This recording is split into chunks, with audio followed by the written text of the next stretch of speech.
Shalom, shalom. Welcome to Clouds of Torah and the Exodus Project presents Paul versus himself, Jesus, Peter, and James.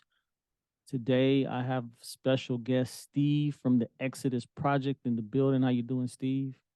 Doing well. How are you?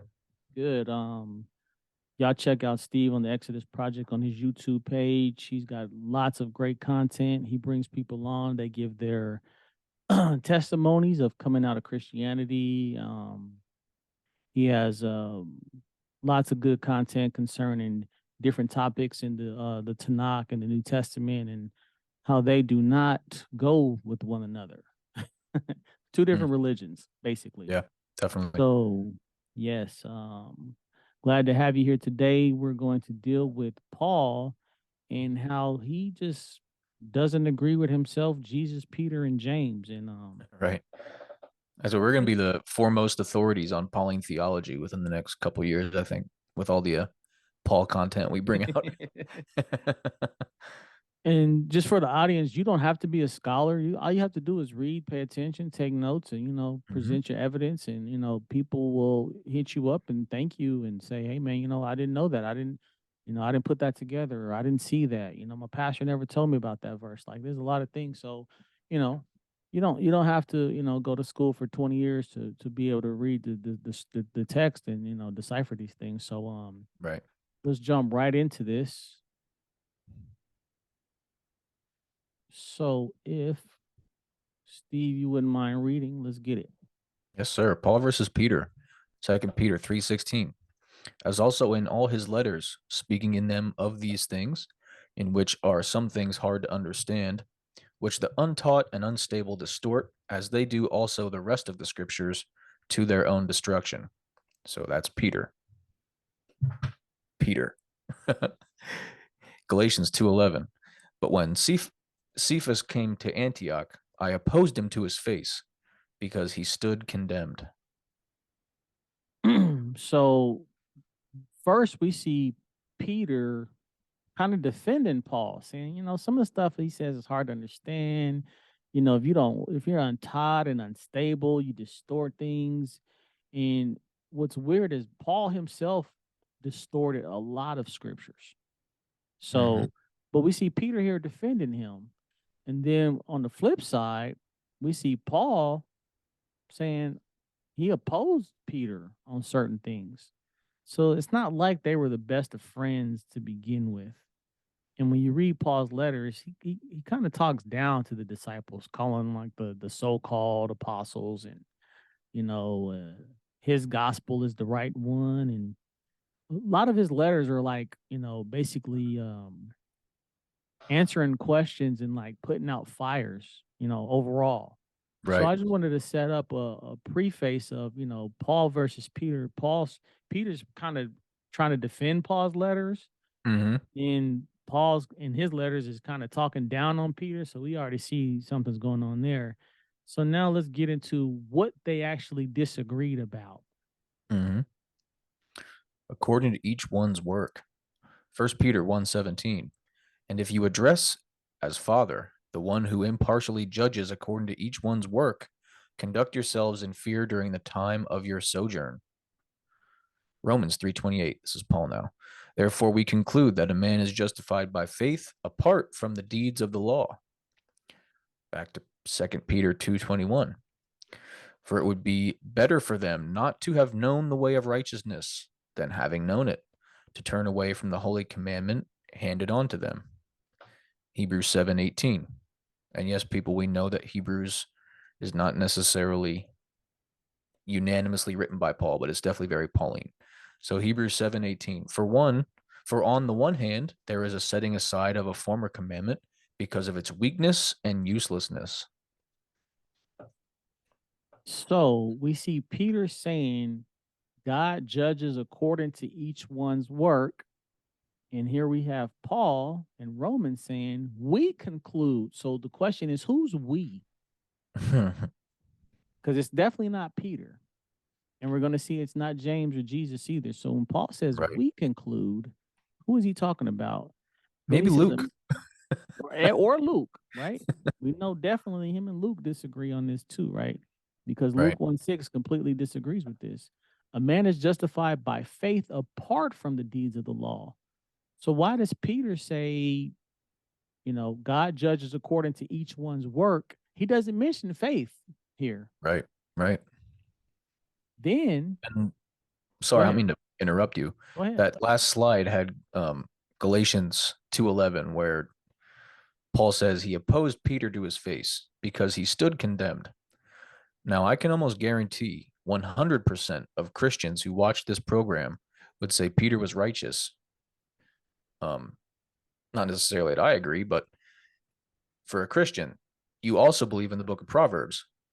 And the book of Proverbs says that someone who condemns the righteous is an abomination to the Lord. So, if Paul unapologetically opposed Peter to his face because he stood condemned, what's that tell you, people? Just a little tidbit I wanted to throw in there. So that the backstory on Paul and Peter have a lot to do with how they treated Gentiles when they came in contact with Gentiles. Mm-hmm. They're both two-faced, basically. Yeah, when Paul, definitely. yeah, Paul tells, certain Gentiles that you're not under the law, but then when he's in Jerusalem, he's keeping the law. He tells us, depending on who he's with is what the message is. And Yep. that's what he accuses Peter of, saying, Mhm. you do these things with Gentiles, and then you basically doing other stuff when you with Jews. Like, he's kind of saying he's two-faced. Well, Paul's Right. two-faced all through his letters. He's more than just two-faced. It's like every He's letter has a new double-minded. theology. Yeah, Right. definitely. He's completely double-minded. So for him to say he opposed Peter to his face, it's like, Hmm. well, guess what? James opposed you to your face in Yeah. front of everybody, and you stood Yeah. silent. Yeah. My You man stayed stood down to discreet. James. Yeah. Right.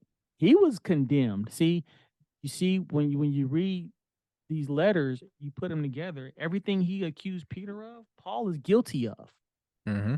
Just so y'all know, read Acts 21, all of it, and then read what happened with Peter and Paul, and you'll see, Paul's accusing him of exactly what he did. Yeah. So just some little backstory.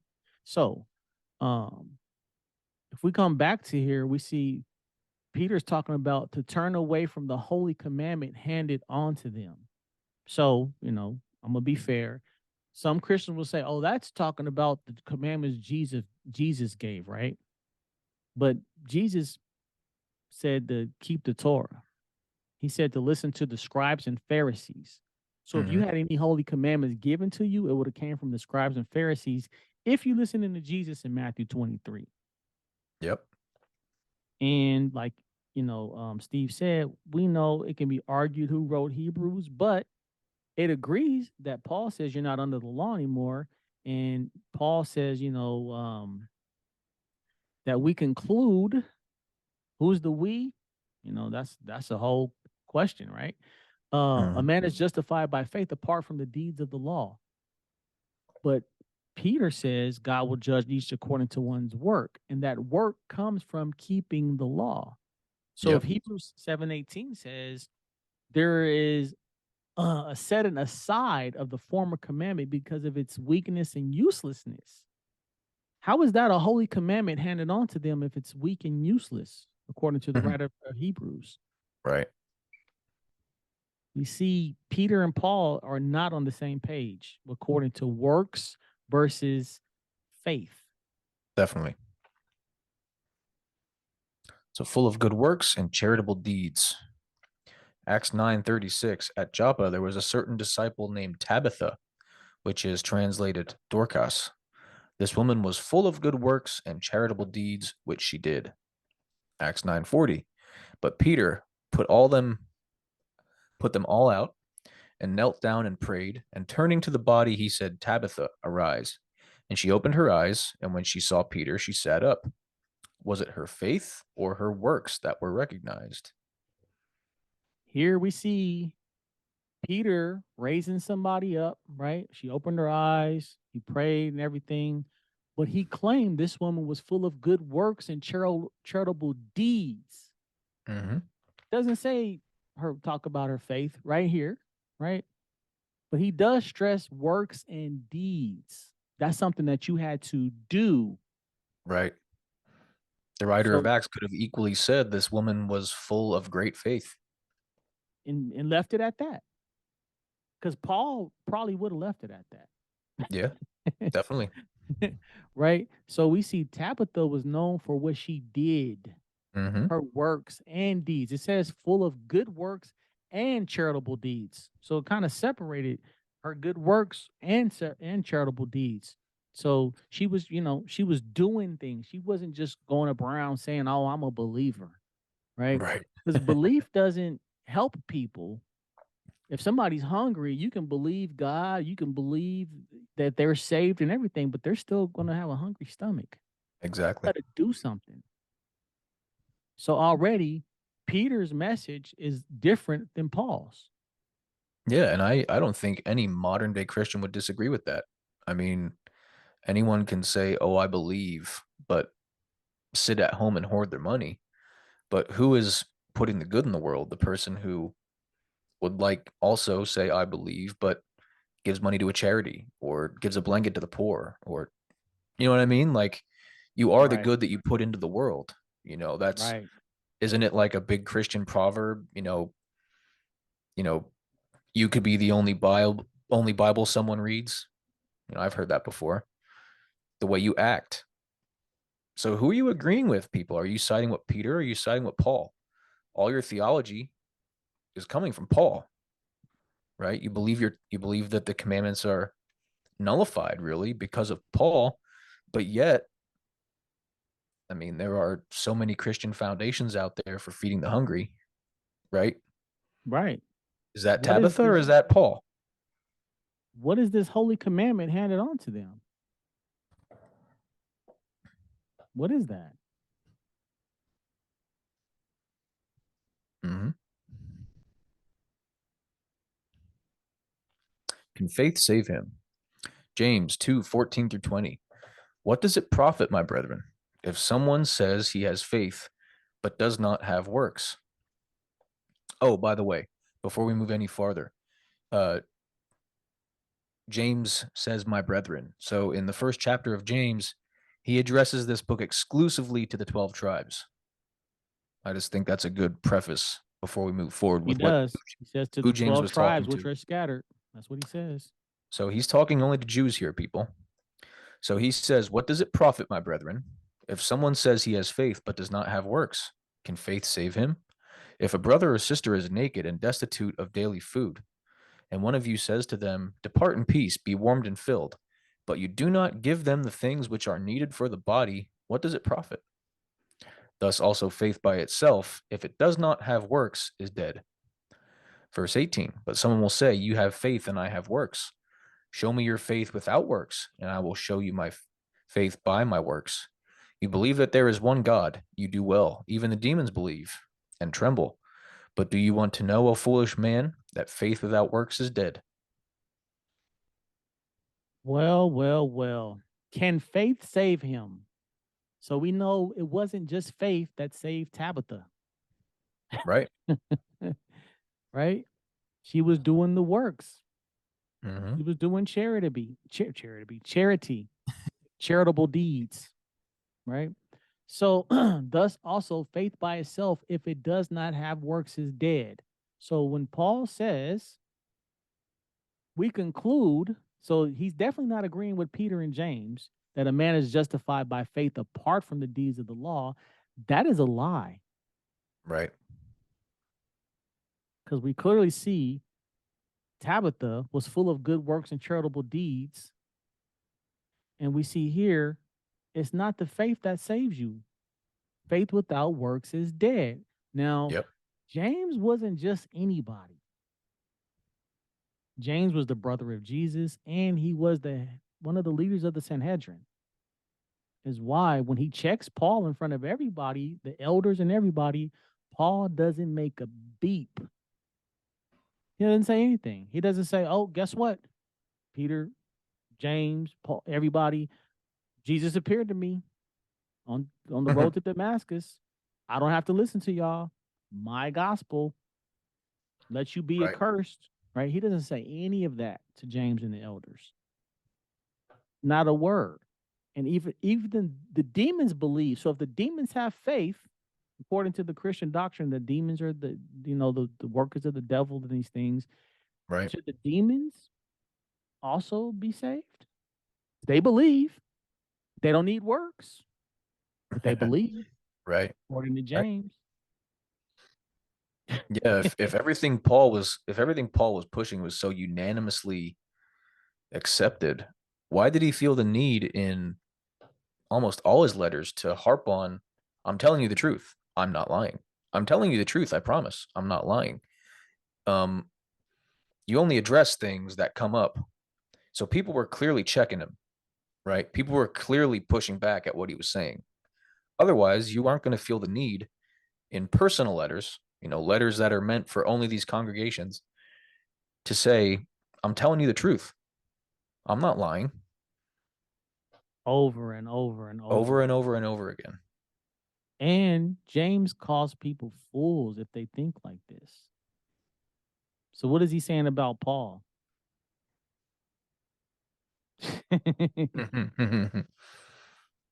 That's basically what he's saying about Paul. He's calling Paul a fool. Mm-hmm. Signs of an apostle were accomplished by mighty deeds. Matthew 19:21.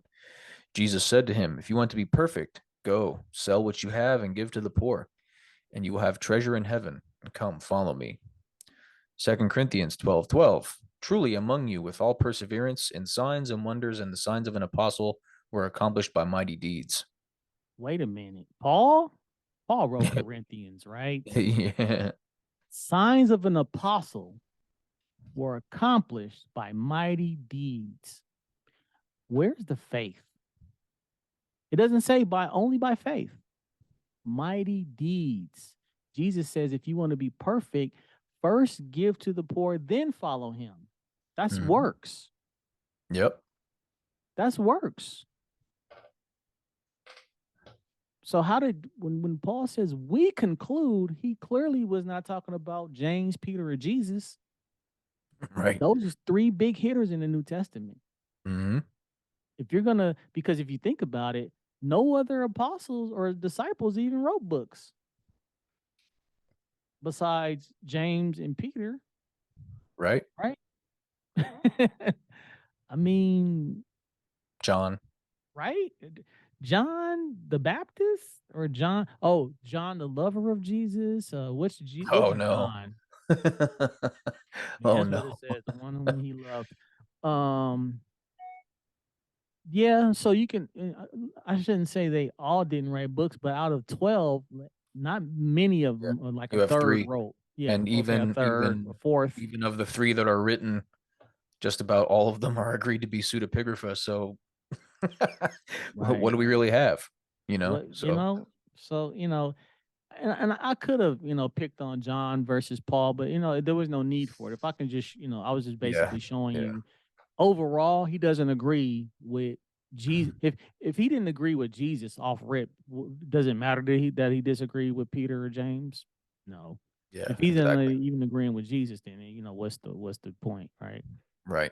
So I could have picked apart many more details about this, but I just wanted to show overall Paul's not on the same page with the Gospels, y'all, For sure. or himself. You could have done John against the other disciples. Right. I mean, The John's way out synoptics, there. right? The synoptics, even the synoptics don't agree with each other. The virgin, or they're not the virgin birth, but the infancy narratives don't even agree Right. between Luke and Matthew. So anyway, we see the signs of an apostle are accomplished by mighty deeds, works, y'all. You got to do stuff. It's not just faith. You can believe anything, but if you're not doing nothing, Right. it's not even like he says right here. What does it profit? And see, we in the New Testament, I'm not quoting Moses to you to show you that Paul is not, a compatible person with the Gospels. This is New Testament. Right. Let us not love in word or in tongue, but in deed and in truth. 1 John 3:18. There you got a little bit of John. My little children, let us not love in word or in tongue, but in deed and in truth. Work and truth. And what is the truth according to Psalm 142? The truth is the Torah. Right. So deeds, works. Let us work not in love or in word. How come it don't say faith? Right. See, this is just not working. I mean, this is like the original actions speak louder than words. That's what he's saying there. Really, My little really. children, don't just love in word or in tongue. Basically, don't just say it, but in deed and in truth. Do it. Right. And do it Yes. right. That's what he's saying. There's a song. If you love me, show it. Mm-hmm. You know what I mean? Prove it. You know what I mean? It's very clear that Paul is not in agreement with these other books. For sure. I mean, anyone can sit at home and give lip Sleep. service. And this is any walks of life. This doesn't have to just be Christianity. This is anything. Anyone can sit at home and say this and say that. For example, the person who says, I'm gonna start a business, you know, but all they ever do is talk. Guess what the person who has a successful business is doing? Not talking. Not talking. You know what I mean? So Paul's really all about that. Well, then again, Paul also was very much about it's coming now. Like I mean, he believed that the Antichrist was basically there then, that Jesus would be coming Right. back in 2 weeks. Do you know what I mean? Right. So he was basically saying just stay at home, be ascetic, um, have faith, pray, repent, just do your thing. It's almost here, it's almost over. Don't let anyone deceive you, right? And how do you avoid being deceived? You just sit at home and have faith. Right? Whereas the others, even though they were apocalyptic too, the others were like, nah, you got to go out and be the light. You know, big Act like you're difference. not married. Yeah. Paul said, act like you're not even married. Read Corinthians chapter 7. Okay, that they may see your good works, or that your charitable deed may be in secret. Romans 2:6. Who will render to each one according to his deeds? Matthew 5:16. Let your light so shine before men that they may see your good works and glorify your Father in heaven. Matthew 6:3-5. But when you do a charitable deed, do not let your left hand know what your right hand is doing, that your charitable deed may be in secret, and your Father who sees in secret will himself reward you openly. So in one chapter, Jesus says, do your works before men. But in another chapter, he says, do it in secret. We can argue that, but we're not here for that. What he does say is to do stuff. Right. Well, I Works do and I do charity. kind of understand, giving charity, you don't want people seeing how big of a amount of money you gave. Whereas like a good work, that's a little different. But so I can kind of like reconcile that a little bit, Right. but like as you're saying though, he's saying you got to do stuff. You got to do stuff. That's why I was like, I'm not gonna, fight it could be a contradiction, but a good Right. work we see earlier, works and charity was separated by Peter, right? Yeah, exactly. So Tabitha had anyone good who's gonna works and like jump charity. on us for that, Right. yeah, we'll give Jesus And the benefit of the doubt there. That's legit. You right. don't want to, I'll because that's give him that. boastful if you're gonna just be tossing money out on the streets, you know? Right.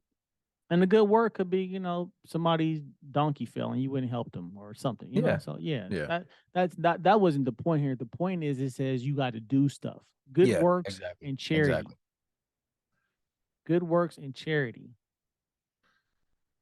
So charitable deed and good works.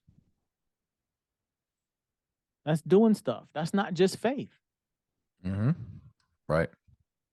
So this is Jesus, y'all. So did Paul say when he said we conclude that faith apart from works of the law is what you need to do? Was he talking about Jesus or Right. James Because or I Peter? thought he got all his revelations straight from Jesus. So did What it says Jesus in change his Galatians. mind? right. When he came across Paul, it's like, you know what, Paul? I got a new gospel for you. Write this down. You Write this Christians believe he's God. We have multiple times in the Tanakh where God can't change his mind. So I don't know. What do you think, people?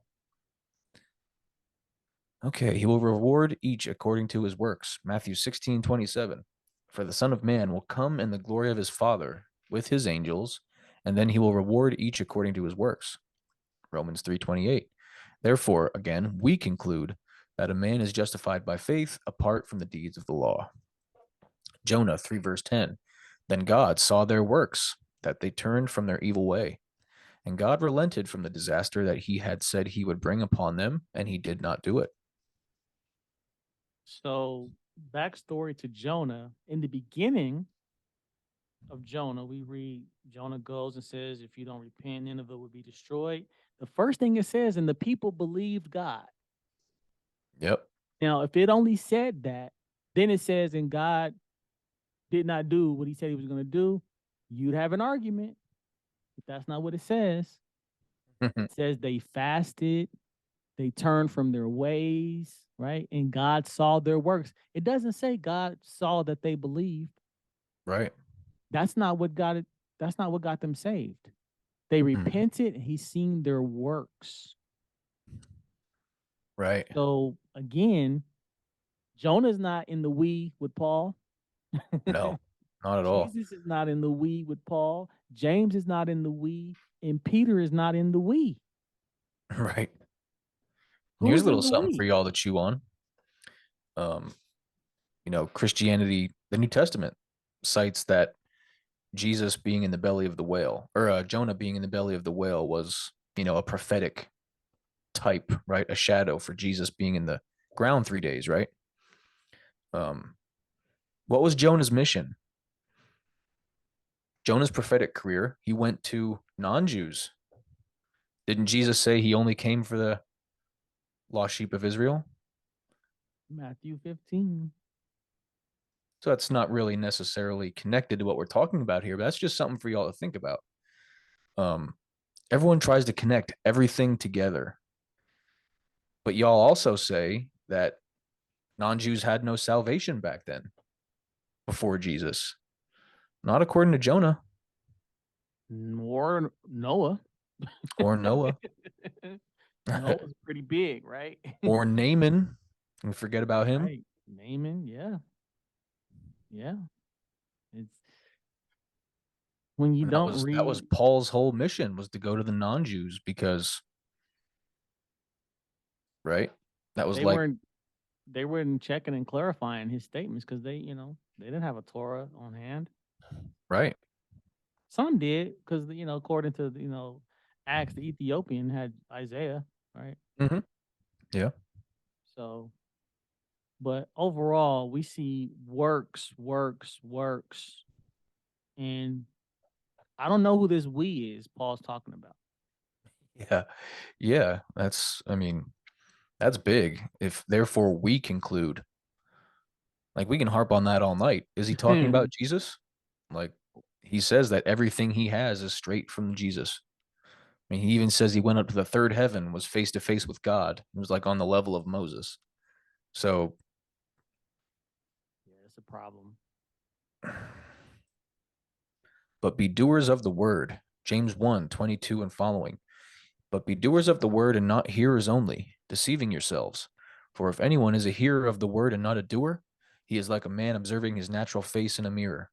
For he observes himself, goes away, and immediately forgets what kind of man he was. But he who looks into the perfect law of liberty and continues in it, and is not a forgetful hearer, but a doer of the work, this one will be blessed in what he does. Romans 2:13. For not the hearers of the law are just in the sight of God, but the doers of the law will be justified. What happened to only faith? Right? So here we see James and Paul agreeing with each other. Yep. So how does he go to Romans 2:13 to Romans 3:28? Mm-hmm. Like, how do you do that? Right. James says a double-minded man is unstable in all his ways. Right. And of course, he Is got it that from Psalms too. But is it 1 Corinthians 7 where he says, until I found the law, I didn't know I was a sinner? That the law is a mirror? it might be in Because Corinthians. I think that's Corinthians, but I think that's 1 Corinthians 7 when he talks about the thorn in his flesh and all that. But he actually in that letter disagrees with both of these statements here when he says that the law is just a mirror to show you your sins. Right? James says that someone who isn't doing the law is like a man looking at himself in the mirror and forgets what kind of man he was. But Paul says that the law is a mirror to show you that you're just a disgusting, sinful, under sin, useless person, right? But then in Romans 2, you got to do the law, So it makes you wonder what he was writing, when he was writing, and who was looking over his shoulder when he was writing it. Because we don't know. Who's the We don't audience? know. Was James there? Was this one of the times he was visiting James? You know what I mean? Like, if he's so quick to say crazy other stuff any other time, that the law is a ministry of death, but yet he says right here something exactly the same as James does. That's a little suspicious, right? I mean, so basically, we see Paul doesn't even know what he wants to say. Depending on the book he's writing, depending on the chapter he's writing, he's just not consistent. Mm-hmm. So Jesus would agree with the doers of the law will be justified, because we see in Luke 10, 25 to 28, the lawyer asks, what must I do to attain eternal life? And Jesus says, what does the law say? He didn't say, do you believe? He didn't say you need my blood. He didn't say you need to get baptized. He didn't give no Christian doctrine. He says, what does the law say? The guy says, I've been doing that. He says, do that and you will live. Yep. You have answered correctly. Right? So, where is this whole spiel about only the faith is what gets you saved and only blood, right? It's not there in the mouth of Jesus. Paul puts it there, but it's not there. Jesus doesn't say that. Right. To visit orphans and widows in their trouble. Is this from the law or the Gospels? James 1:27, pure and undefiled religion before God and the Father is this, to visit orphans and widows in their trouble. Deuteronomy 14:28 and 29, at the end of every third year you shall bring out the tithe of your produce of that year and store it up within your gates. And the Levite, because he has no portion nor inheritance with you, and the stranger, and the fatherless, and the widow, who are within your gates, may come and eat and be satisfied, that the Lord your God may bless you in all the work of your hand which you do. The work of your hand which you do. It don't say just have faith that the widow and the fatherless and the stranger will eat. No, it tells you to store away food so when they do come, you can do something about it. Yep. That's a work. And what does James say? He said, this is pure, undefiled religion. Mm-hmm. And this is the Torah. Yep. Where does he get? What does James?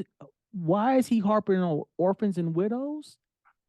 Because the Torah harps on taking care of orphans and widows. Right. In the previous slide, he called it the perfect law of liberty. Let's read it again. He who looks into the perfect law of liberty. Right there. And continues in it. It don't say until Jesus died. And doesn't Paul say the Torah is a it. curse? Yes. And is not a forgetful hearer, but a doer of the work. And then what is this perfect religion? This undefiled religion is exactly what the Torah says, to take care of the fatherless and widow, which are a commandment. Mm-hmm. This is not philosophy. Right. And this is why people, this is why even your biggest New Testament scholars will outright agree James was definitely an Ebionite. Like, didn't believe Jesus was divine, simply just believed he was the Messiah.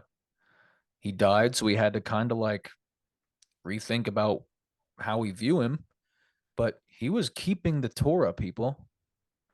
Like, I'm not saying that I'm in James's camp. I'm not saying I believe Jesus is the Messiah and that I'm an Ebionite. I don't believe that one bit.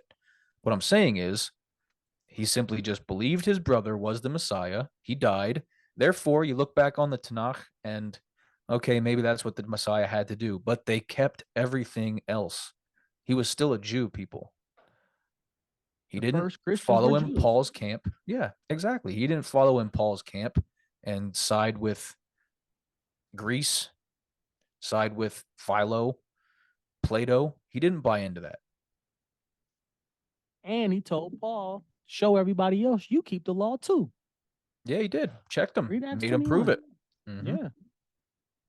And it even says, and then Paul did the walk of shame down to the and observe the feasts and all that. Like, why was Paul continuing to go back to Jerusalem for the pilgrimage feasts if he says it's done with? Because he's Right. staying on James's good side.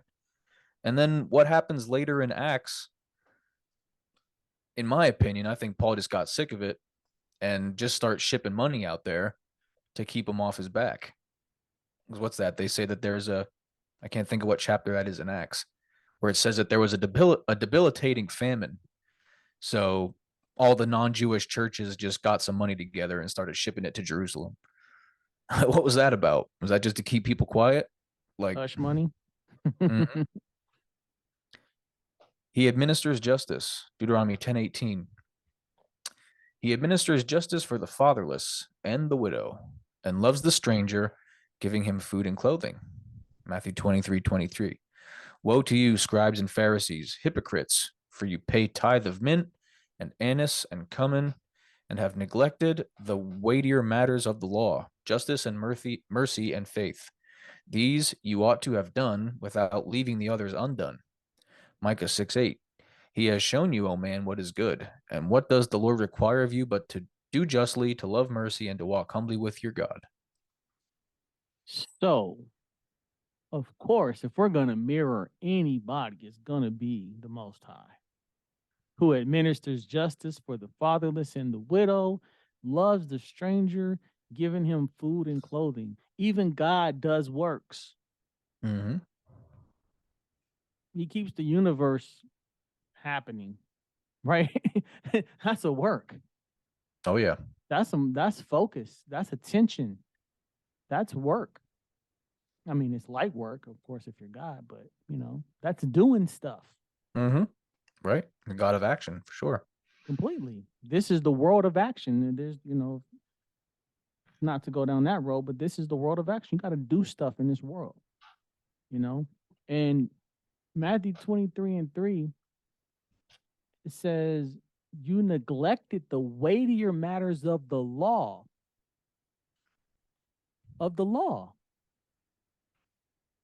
He does say he includes faith, but justice and mercy are before faith. So justice was the first thing that came out of his mouth, right? Yep. A weighty matter of the law is justice. Justice is the Torah. The Torah is a book of law. Yep. These you ought to have done. He's basically saying you should have been keeping this Torah without leaving the others undone. Mm-hmm.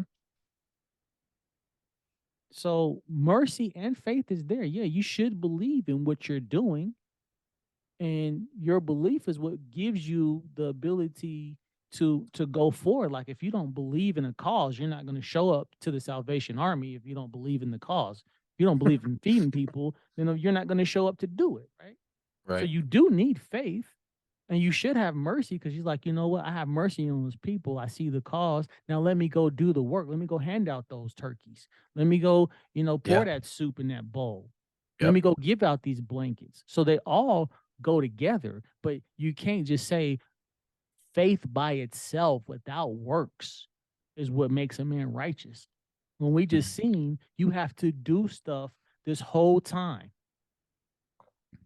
Yep. This whole time. God commanded people to set aside food to give to people when they needed it. That's a work. He didn't just say, oh, believe that I will take care of them, which God would. He could. He doesn't need us to do it, but it says he administers justice for the fatherless and the widow. How does he administer justice? By commanding people to feed the poor and the hungry. Right. Fatherless and the widow. Social justice. Like we read in Deuteronomy 14. Yep. Then, if we want to talk about what is required, now Jesus does say justice, mercy, and faith. But what does Micah say? He has shown you, oh man, what is good. And what does the Lord require of you but to do justly? Justice is Torah. Love mercy, which we see Jesus mentioned it, and walk humbly with your God. He doesn't say and believe in God. Right. To walk humbly with your God is you by walking with God, that means you do believe in him, but you have to humble yourself. Exactly.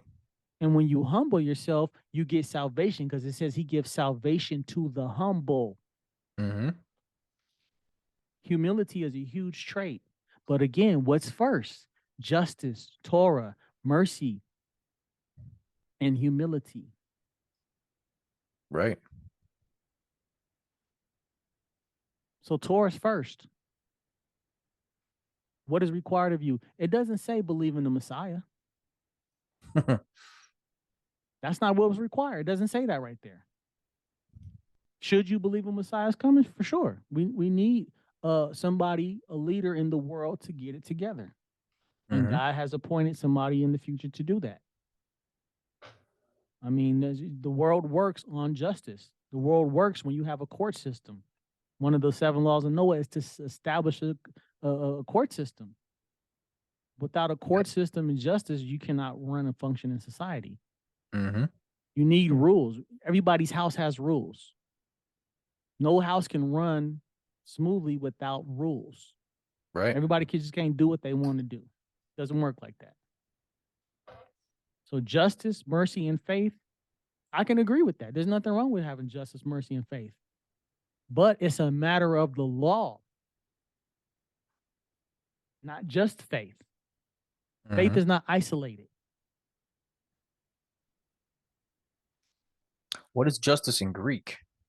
Neglected the weightier matters of the law. Justice, 2920 in the Strongs, is krisis. The usage is judging, judgment, decision, sentence, generally divine judgment or accusation. Cognate from the Helps Word Studies, 2920, krisis, a feminine noun derived from krino, to separate, distinguish, or judge. Judgment emphasizing its qualitative aspect that can apply either to a positive verdict for righteousness or more commonly a negative verdict which condemns the nature of sin that it brings on. See 2919, krino, to judge or decide. Usage, I judge, whether in law, court, or privately. Law, court, or privately. So no matter where you at, you need the law. You need to be able to make a judgment call based on the law. You can't judge without the law. Right. When a judge renders a sentence, he has to use the law. He can't just have faith. You can't run a system by faith.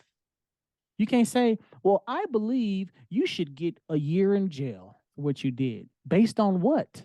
Right. Yeah. By what standard? Yep. Exactly.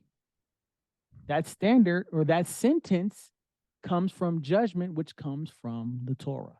Because we're talking about Jews here. We're not talking about United States Constitution. We're reading a book that is based on the Torah. Yeah. Supposedly the New Testament is based on the Torah too, but it picks and chooses when it wants to do that. Definitely. But back to the reason I brought up the definition is because Jesus says justice. What is justice? What was he talking about? He was talking about how to make decisions and give sentences, and even to make accusations. He doesn't say how to give people grace. An accusation is a rebuke. Right. Hey, man, you can't steal. You can't do that. Or I saw you doing that. You're a thief. Right. That's breaking the law. Because it says a negative verdict which condemns the nature of sin that brings it on. Right. In court or privately. So again, faith without the law or faith without works is dead, according to James. So Paul, when he says we conclude in Romans, who is he talking about? Huh. So shalom, shalom. Welcome everybody to Clouds of Torah and the Exodus Project presents not Jesus, but Paul versus himself, Jesus, Peter, and James. And welcome to the New Testament Fight Club. Pretty much. That's a good title. I like that title. First I want to say, what's up, Steve? What's going on, man? How's your evening going? Everything's good. Glad to have you. For those who didn't catch part one, Steve was with us in part one, giving his commentary and some insights on some of these slides concerning how Paul does not agree with the Gospels or the disciples or even Jesus or himself. I was about to say, or Paul. Yeah. Or himself. So if you didn't, catch that, check out part one. Check out the Exodus Project, Steve's channel. He interviews people. They give testimony. He's got great content. He's got a lot of historical background information on a lot of stuff going on with the New Testament. He and I were both, former Christians. So, we was raised in that life and have, I would say a decent understanding of, what the church teaches and how they, maneuver away from the topics and, how they omit and add to the Torah. Yep. So, yeah, check that out. Subscribe. One exciting thing. First, I didn't know you were Native American. Maybe I did, but I didn't remember that you were Native American. So you're going to like a show I have coming up. I'm going to be interviewing a survivor of a Catholic internment school where Native Americans were treated less than appropriately. So everyone check that one out. That one's going to be deep. Yeah. Wow. It's not on topic, but a lot of people, whether they call themselves African American or whatever, and some are, have African blood and are Native American as well, because a lot of Native Americans were registered as blacks. Wow. So just, on a different note. So there's a lot of people who have Native American blood that are called African American, and I'm sure us I would say I don't want to say use the term mutts, but we're mixed. We have so check that out, y'all. And of course the whole concept of a lot of the Native Americans being the lost tribe. The Book of Mormon goes into a lot of that type of things. We don't subscribe to the Book of Mormon, of course, but at the same time, there's a lot of history with the natives and black people, if you want to call it. I really don't like that term black because it doesn't really describe. There's no nation called black. There's no language called black. So anyway, we was dealing with Paul versus Jesus on one of the last slides because we read right here in Deuteronomy 10 and 18, it says, he administers justice for the fatherless and the widow and loves a stranger, giving him food and clothing. Now, Paul's whole deal is it's not the law, but just faith, right? It's not the works that you do. It's just the faith. You just got to believe. And that's what justifies a person. But the Torah tells you to do things, to actually give people things. So you can believe in God all you want, but if you're not actually physically helping people, that person is still going to need food and clothing. And even Jesus, I'm sorry, go ahead. No, I was just agreeing with you. You're good. So even Jesus in Matthew 23 says, you have neglected the weightier matters of the law, justice, mercy, and faith. And we've seen Micah saying, what does God require of you but to do justly, to love mercy, and to walk humbly with God, which would be an act of faith because you're walking with God, shows you believe in him. But being humble is something that you, as a character trait, that you have to work on, right? So again, we see the works coming into play. Yeah. And then we defined In the Greek, the matters of the law, which is justice, which is judgment, decision making, giving sentence. So, if there's anything else you want to add to that, Steve? I don't think so. Just to emphasize that the workings of a moral society, whether it be secular or in this case a Torah instituted society, needs laws, needs judgments, needs guidelines, needs boundaries. We said it last time. I don't think there's any, red-blooded Christian out there who would agree that a lawless society is one good for living in, right? So I don't think we can apply that to the Torah when if the societal norms that are instituted, for example, like the U.S. Constitution, if that's something that we agree is, Americans, think about Americans. We look at the Constitution as, almost a holy document, right? It's like something we hold in high regard, right? How much more the Torah of God, right? The the Constitution, which is the Torah for the Jewish people. So that's just something I wish Christians would really try to wrap their heads around is, would you apply the same um, dismissiveness to the U.S. Constitution? I don't think so. So it's just something to think about. Definitely. And a lot of people don't realize that the book of Deuteronomy is kind of the blueprint of how they set up the Constitution. It's not necessarily quoted verbatim, but they use it as a blueprint. So, with that, let's jump into this. So, Paul has a lot of problems with the Gospels, but then he tends to agree at times. So, if you want to hit that, do this and you will live. It does not say believe this and live. Romans 2:13. For not the hearers of the law are just in the sight of God, but the doers of the law will be justified. Luke 10:25 and following. And behold, a certain lawyer stood up and tested him, saying, Teacher, what shall I do to inherit eternal life? He said to him, What is written in the law? What is your reading of it? So he answered and said, You shall love the Lord your God with all your heart, with all your soul, with all your strength, and with all your mind, and your neighbor as yourself. And he said to him, You have answered rightly. Do this and you will live. Where's the faith? He could have really cleared up Paul's, stance, saying, you know what, if you believed in me, there's no blood, there's no lamb, there's no baptism. He said, what is written in the law or the Torah? What is your reading of it? Yeah. And this is Luke's gospel again. Oh. I hate to keep beating that over the head, but this guy was supposed to be like a Paul fanboy, a companion of Paul during his evangelism, during his ministries. Like, I don't know about you, Davon, but if I was going to be traveling across a continent with someone, ministering day after day after day, like if you and I went on a traveling missions trip, if we had disagreed on our basic theology, I don't think that would work. It doesn't work. So, if you notice, Paul had problems with people he traveled with. Yeah.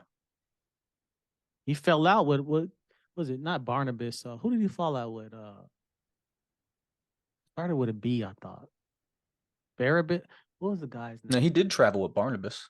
But he fell out with somebody too. I want to say it was him. Mm-hmm. So anyway, we know Paul had a whole thing about if he wasn't the number one guy, it just wasn't going to work out. So we see, like you brought up, Luke chapter 1, verse 5 and 6 disagree with Paul's concept of, Jesus dying in vain, because it says, it actually agrees with the Torah. Luke chapter 1 says, they were blameless by walking in the Torah. And Paul says in Galatians 2:21, if you keep the Torah, you know what I'm saying, then there was no need for Jesus. If you can be righteous by keeping Torah, there was no need for Jesus to die. He died in vain. And we see right here in Romans 2:13 that would confirm that. So Paul is not agreeing with himself. Right. And of Definitely. course, he's not agreeing with Jesus. If Jesus says for eternal life, let alone just, being righteous, but for eternal life, the guy asked a very specific question. What should I do to inherit eternal life? And he said, what is written in the law? He could have said, well, you know what? I'm going to tell Paul in the future that you don't got to do none of this stuff. Just believe Right. and you're good. That's not what happened, though. Let grace be shown to the wicked, yet he will not learn righteousness. Romans 6:14. For sin shall not have dominion over you, for you are not under law, but under grace. Isaiah 26:9 and 10. With my soul I have desired you in the night. Yes, by my spirit within me I will seek you early. For when your judgments are in the earth, the inhabitants of the world will learn righteousness. Let grace be shown to the wicked, yet he will not learn righteousness. In the land of uprightness he will deal unjustly, and will not behold the majesty of the Lord. Isaiah says a lot there, y'all. He says, for when your judgments are in the earth, the inhabitants of the world will learn righteousness, which means if somebody tells you you're not under the law, that means you're not going to keep these judgments and you're not going to learn righteousness. Right. Let grace be shown to the wicked, and he will not learn righteousness. In the land of uprightness, he will deal unjustly. So the whole opposite happens concerning righteousness when you listen to Paul and claim you're under grace. I messed Right. up. Yeah, and to relay this in a modern layman's English to something again that I'm sure every Christian will agree with. If someone walks up to you and punches you in the face and he gets taken up on an assault charge, you're in court. The judge renders a judgment. He has to pay you some type of reparation or he goes to jail. That just even the scales, right? Now there's some justice in the world, right? And he's not free to do it again. He should have learned his lesson. But if you go before that judge and he just stands there, kind of like with a puppy dog face, and the judge says, okay, you know what? Just don't do it again. Everything's square. What motivation does he have to not walk right out the front door and punch you in the face again? That's really what Isaiah is getting at here, is that without the Torah, without justice and judgments, that's anarchy. And you need some type of deterrent to keep you from sinning, because equally as much as, just as much as there are things we are commanded to do, there are things we are commanded not to do, right? So, that's kind of a big takeaway here, people, is a moral society needs boundaries, needs guidelines, and to render them to grace where you can, there was actually a heresy. There was a heresy called the Nicolaitans. You ever hear of them? Yeah, Revelation. Yes. Well, here's the crazy part. The 7 deacons in Acts, right? The 7 Gentile deacons appointed by Paul that went to go sit counsel in Jerusalem. Like Stephen was one of them. Nicholas was one of them, and a couple others. Mm-hmm. So that means they were the top 7 Gentile Christians of the generation, right? They were like rendering, judgments, right? They were the big shots of the Gentile Christians. Well, that Nicholas the deacon, those Nicolaitan heresy, that comes from him. And what their heresy is that they believe that since Jesus died, that it was just a blank check to sin. You could do whatever you want. It's all covered by the blood. You're under grace. You're not under the law anymore. Right. Where would he have gotten that from? If he's a Gentile deacon, clearly, and also he's from Antioch. Where was Paul's home base? So Christians were first called Christians at Antioch. So this man who is big time heresy, thinking that simply because Jesus has died, you're good to go. You can do whatever you want. Any kind of sin, blank check to it. interesting that Paul uses this language, for sin shall not have dominion over you. We see this in Genesis. God Right. tells Cain, you should rule over sin. Sin creeps at the doors, desires for you, but you shall rule over it. Mm-hmm. But he didn't tell him you're under grace. He said you should rule over it. Right. And we see Cain didn't listen and killed his brother. Yeah. You know, so Yeah. and of course, you know, there was the laws of Noah, Yeah. laws of Adam, you know, Enoch, Noah in that time. So, and we know there had to have been laws because it says Enoch walked with God. Well, how would he know what was, you know, kosher if there was no rules? Like we said, Right. there's Right. always been rules, right? How Even could in Noah's science, generation be wicked and judged if there wasn't a standard, there right? wasn't a standard? Right. Says Noah was righteous and walked with God. Well, what is it? How was he righteous, right?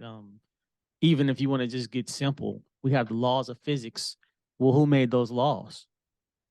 Everybody knows that there's laws in physics, and there had to be a lawgiver. So anyway, Right. Exactly. we see grace given to the wicked does not work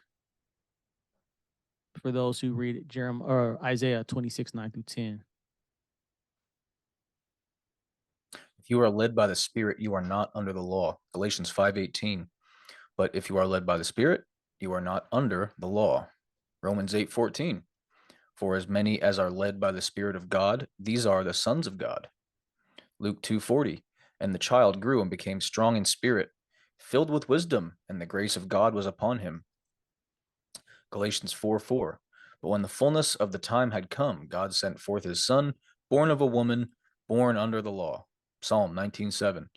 The law of the Lord is perfect, converting the soul. The testimony of the Lord is sure, making wise the simple. 2 Peter 2:8. For that righteous man dwelling among them tormented his righteous soul from day to day by seeing and hearing their lawless deeds. So let's unpack a little bit of this. So in Galatians, Paul is saying, and feel free to jump in anytime, Steve. Galatians, Paul is saying, if you're led by the Spirit, you're not under the law. Now, I could have swore Jesus was born under the Holy Spirit, right?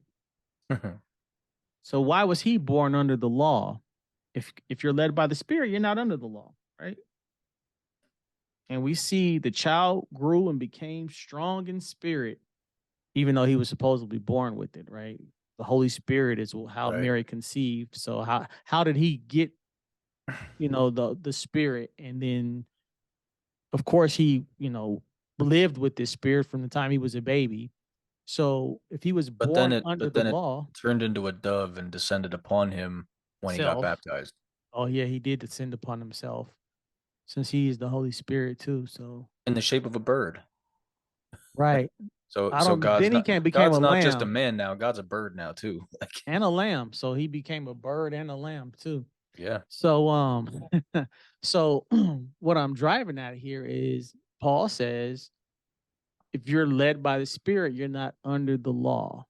So that means in Romans 8:14, for as many as are led by the Spirit of God, these are the sons of God. So Mm-hmm. are you is he basically saying that they're not under the law because they're led by the Spirit, but Jesus, who is full of spirit and strong in spirit, he was born under the law. And what do Christians say? He kept the law perfectly. Right. Why would he keep something that he's not under? Because of course you're going to say Jesus was led by the Spirit. Of course you're going to say Jesus is a son of God. Yeah. You know, I've had former Messianics tell me straight out that when they were Messianic Jews or whatever you want to call that, that they wouldn't even read Galatians They because can't. they can't. Yeah. Like they said they put it back up on the shelf and pray for understanding. Um when my friend told me that, I was like, wow, You know, that kind of like hit me. Like if there's any messianics that watch this program, you can probably relate. Like Galatians is literally the treatise against the Torah. He calls it a ministry of death carved upon stone. He says, how much more glory shall the spiritual new covenant have?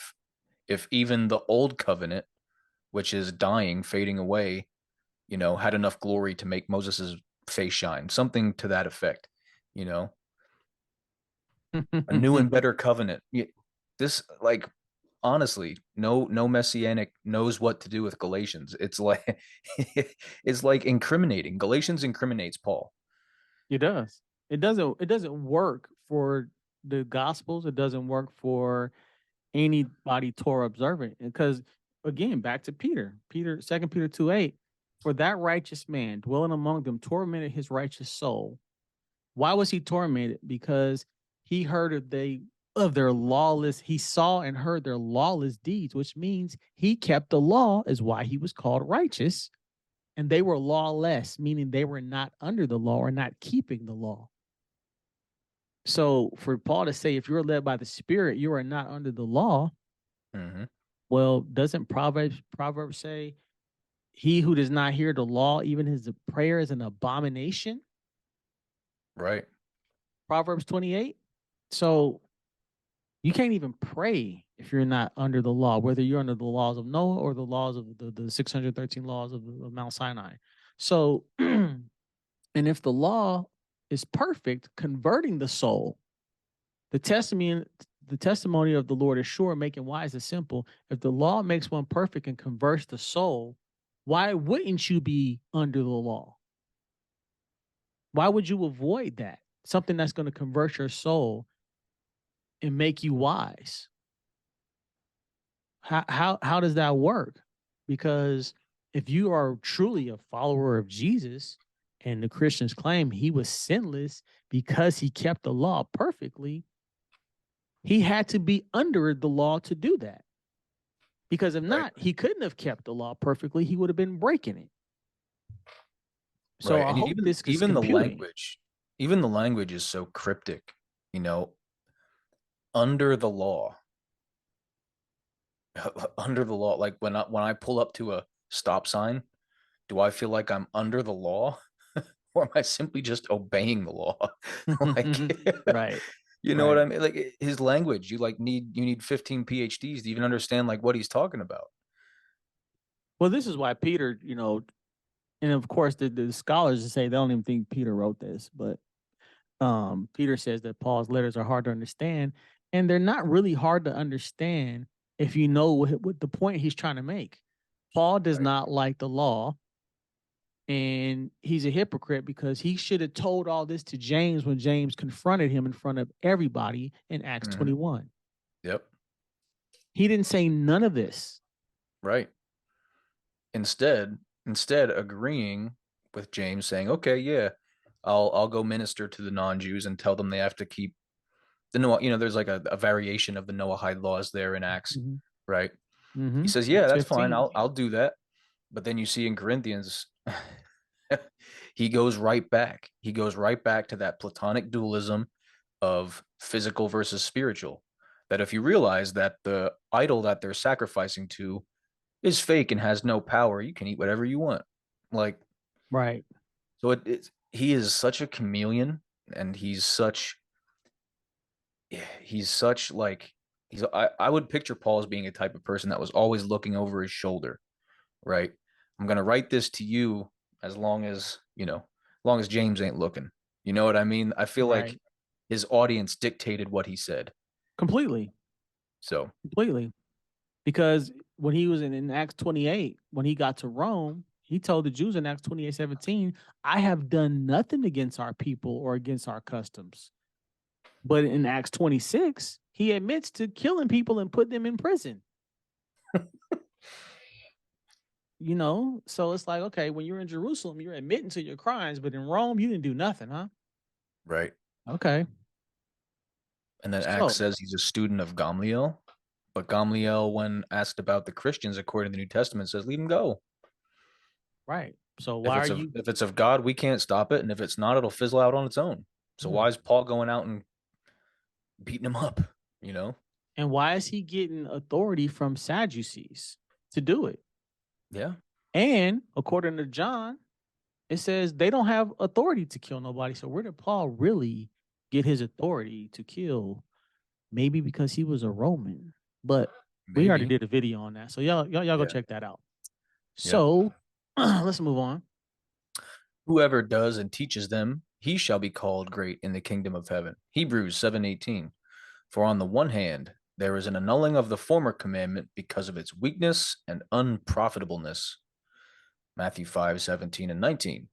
Do not think that I came to destroy the law or the prophets. I did not come to destroy, but to fulfill.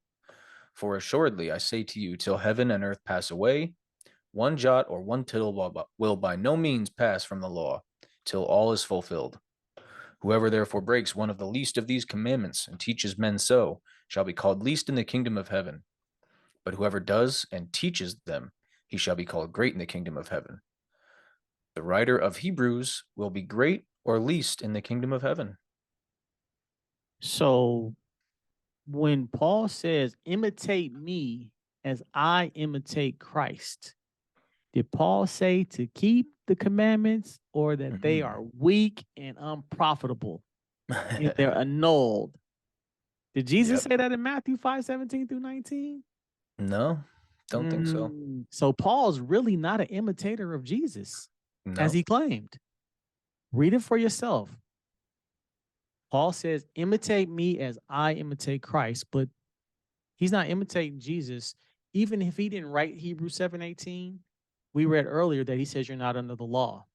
And we know in Galatians, he calls the law all types of things, right? He says the former things are as dung to me. He calls circumcision. He says those who circumcise themselves, he wished that they would just castrate themselves. Yep. Mutilate themselves, cut it off. That's what he says. He says. Look it up. So Paul's really not who he claims to be as far as a follower of Jesus, because he completely says the opposite. Right. You can't be an imitator of Jesus, who right here says, whoever breaks one of the least of these commandments and teaches men so should be called least in the kingdom. Well, I'm sure a Christian is not going to say Jesus is least in the kingdom. The Messiah is definitely not going to be the least in the kingdom to a Christian. Right. He's God to a lot of these people, right? Yeah. You're telling me God is the least in the kingdom, but yet Paul is saying the opposite. Right. Because I just want to cite one verse. Go ahead. You have Matthew 5:18 there. Not one jot or tittle shall by no means pass. Well, according to Paul in 2 Corinthians 3, I don't know if you have this incorporated in here coming up or not, but he says, who also hath made us ministers of a new testament, not of the letter, but of the Spirit. For the letter killeth, but the Spirit giveth life. Letter killeth. A ministry of death carved on tablets of stone. Excuse me. Well, it's interesting that Paul makes it seem like if you keep the Torah and you break it, it's a curse, right? Well, what happens when you don't listen to Paul in Galatians chapter 1, verse 8? Let him be cursed. Yep. So you have the same scenario going on. The Torah says when you break the law, a curse will follow. Deuteronomy 28 all day. Paul says if you don't listen to his gospel, let you be cursed. So he's basically his replacement theology. He's saying don't listen to the Torah because it curses you, but if you don't listen to me, you're also going to get cursed. So what's going on there, right? And if you want to say, well, Paul didn't write Hebrews, well, guess what? In Ephesians, he says the same thing. He said the law was abolished. I mean, here it says it's annulled. Fundamentalists believe he did. It's really pretty much everyone else who doesn't, you know. But regardless, it's called Deutero-Pauline. Like if he didn't write it, one of his fanboys did, you know. So it follows all of his teachings. Mm-hmm. So even if he didn't write Hebrews 7:18, Ephesians says the law is abolished too. So here it says saying it's annulled. Ephesians says abolished. Regardless, it's the same doctrine that the Torah has been done away with, despite Jesus saying till heaven and earth pass. Right. Now, one jot or tittle will by no means pass from the law. Right. And if you say, well, because it says till all is fulfilled. If all was fulfilled, Jesus should be back and we shouldn't even be talking about this. Right. So you can't. I mean, every morning when y'all walk out to go to work, what are you walking on? Is that earth? What's that big yellow thing up in the sky? At Mm, the sun in the heavens? I got don't a know, y'all. problem. Sounds like it hasn't all been fulfilled yet. Nope. Doesn't work. When did heaven and earth pass? Luke 16:17. And it is easier for heaven and earth to pass away than for one tittle of the law to fail. Man, there's that Gospel of Luke again, making Paul look like a dingus. Mm, Ephesians 2:15. If you need to censor that out, that's fine. we good. Ephesians 2:15, having abolished in his flesh the enmity that is the law of commandments contained in ordinances, so as to create in himself one new man from the two, thus making peace. So, if you don't want to say Paul wrote Hebrews 7:18, he definitely wrote Ephesians, according to everybody that I know, and he Mm-hmm. says the same thing. The law of commandments contained in ordinances. So right here, Jesus says, till heaven and earth pass, nothing's going to fail. So when did that happen for him to write Ephesians? They're not on the same page. In Galatians 1:11 and 12, Paul says everything he taught came from Jesus. He didn't get it from no man. He didn't learn none of this from Gamaliel. Right. Letter to the So, Thessalonians. If it's not a letter that I wrote to you or a tradition that I gave you orally, reject it. mm, go read it for yourself. No need to make up things. The law is not made for a righteous person. 1 Timothy 1:9, knowing this, that the law is not made for a righteous person, but for the lawless and insubordinate, for the ungodly and for the sinners, for the unholy and profane, for the murderers of fathers and murderers of mothers, for manslayers. Deuteronomy 7:9, therefore know that the Lord your God, he is God, the faithful God, who keeps covenant and mercy for 1,000 generations with those who love him and keep his commandments. Galatians 4:4. Oh, by the way, I just did a little video today on generational curses. So I think I'll probably be dropping that tomorrow. Good. Galatians 4:4. But when the fullness of the time had come, God sent forth his son, born of a woman, born under the law. Genesis 26:5. Because Abraham obeyed my voice and kept my charge, my commandments, my statutes, and my laws. So according to 1 Timothy 1:9, Jesus was ungodly, he was a sinner, he was insubordinate, unholy, profane, a murderer, and a manslayer, because he was under that law that is Mm-hmm. only made for sinners. Yeah, Why would God? which makes it really strange why Paul felt the need to circumcise him. Mm. Didn't Paul say, if you think circumcision does anything, you may as well just cut it off? But then finds this little boy Timotheus with a Jewish mother and circumcises him because he's Jewish. And yeah, and doesn't he say if you get circumcised, if you keep one part of the law, you got to keep the whole thing? Yeah. Does he also not say if you get circumcised, Christ benefits you nothing? Nothing. So why would God send Jesus to be under the law, keep the law perfectly according to Christianity, if it's for sinners? It's for Why the did ungodly, the unholy, profane, murderers, right? manslayers. Why did Jesus have a bris? You see that right in the Gospels. Yes, Why did Jesus have a bris? we got a problem. And he's basically saying Abraham was unrighteous, a sinner, unholy, profane, a murderer, because he kept the Torah. Yeah. Oh yeah. Right there, read Genesis 26:5. Look up that word laws in Hebrew, Torah. It actually says the Torah, plural, my Taurus, Mm-hmm. because it was oral. Yep. So we see right here, Paul is just all over the place and just stabbing himself with problems. He's not agreeing with Jesus. He's not agreeing with himself. he's, like you said, he's circumcising Timothy, making Timothy subject to the whole law according to Paul. He says if you get circumcised, you got to keep everything if you keep that. But if it's for sinners and stuff, is he calling Timothy a sinner and all this stuff? Unholy, profane? How come he didn't say this to James when James said, y'all got to go to the temple and get the sacrifice because these men have a vow? He should have been like, no, that's for sinners, right? It says in Acts 21 that these men and many Jews are zealous for the law. Mm-hmm. So by Paul's definition, all these people were sinners, unholy, profane, murderers, manslayers, right? Murderers of mothers? Murderers of fathers? Like, that's pretty extreme. Just because I keep the Torah, that makes me all that? Right. Dang. This guy's an extremist over here. If righteousness comes through the law, Galatians 2:21, I do not set aside the grace of God, for if righteousness comes through the law, then Christ died in vain. Christ died for nothing.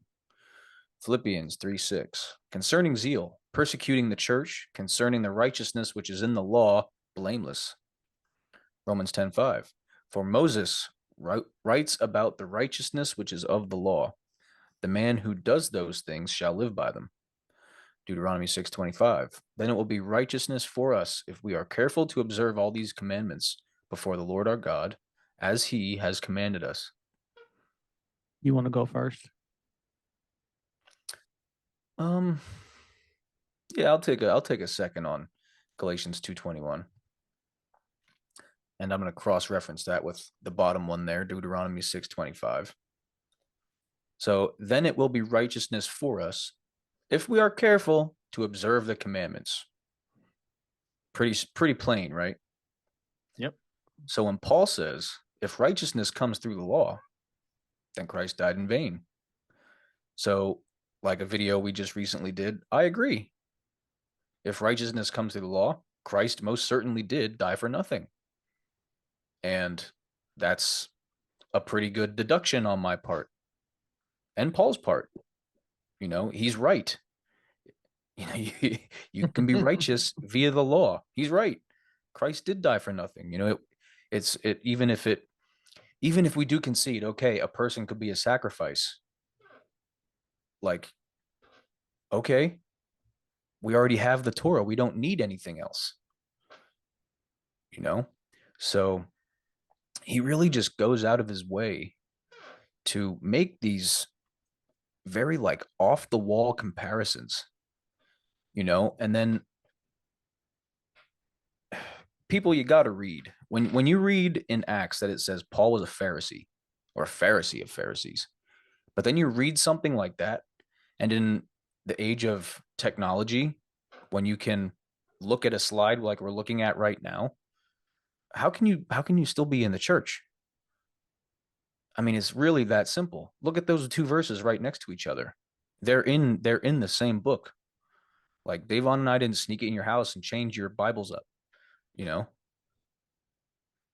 So come on, people, like, just look at it. What came first? There was a judicial what's the word I'm looking for here? Like a judicial proceeding that what's already there is established. Like, it's the burden of the person with new evidence to present their case, right? Against what already exists. You get what I'm saying? Like, whatever's new has to present its case against what's already set in stone. Right? New Testament. Yeah.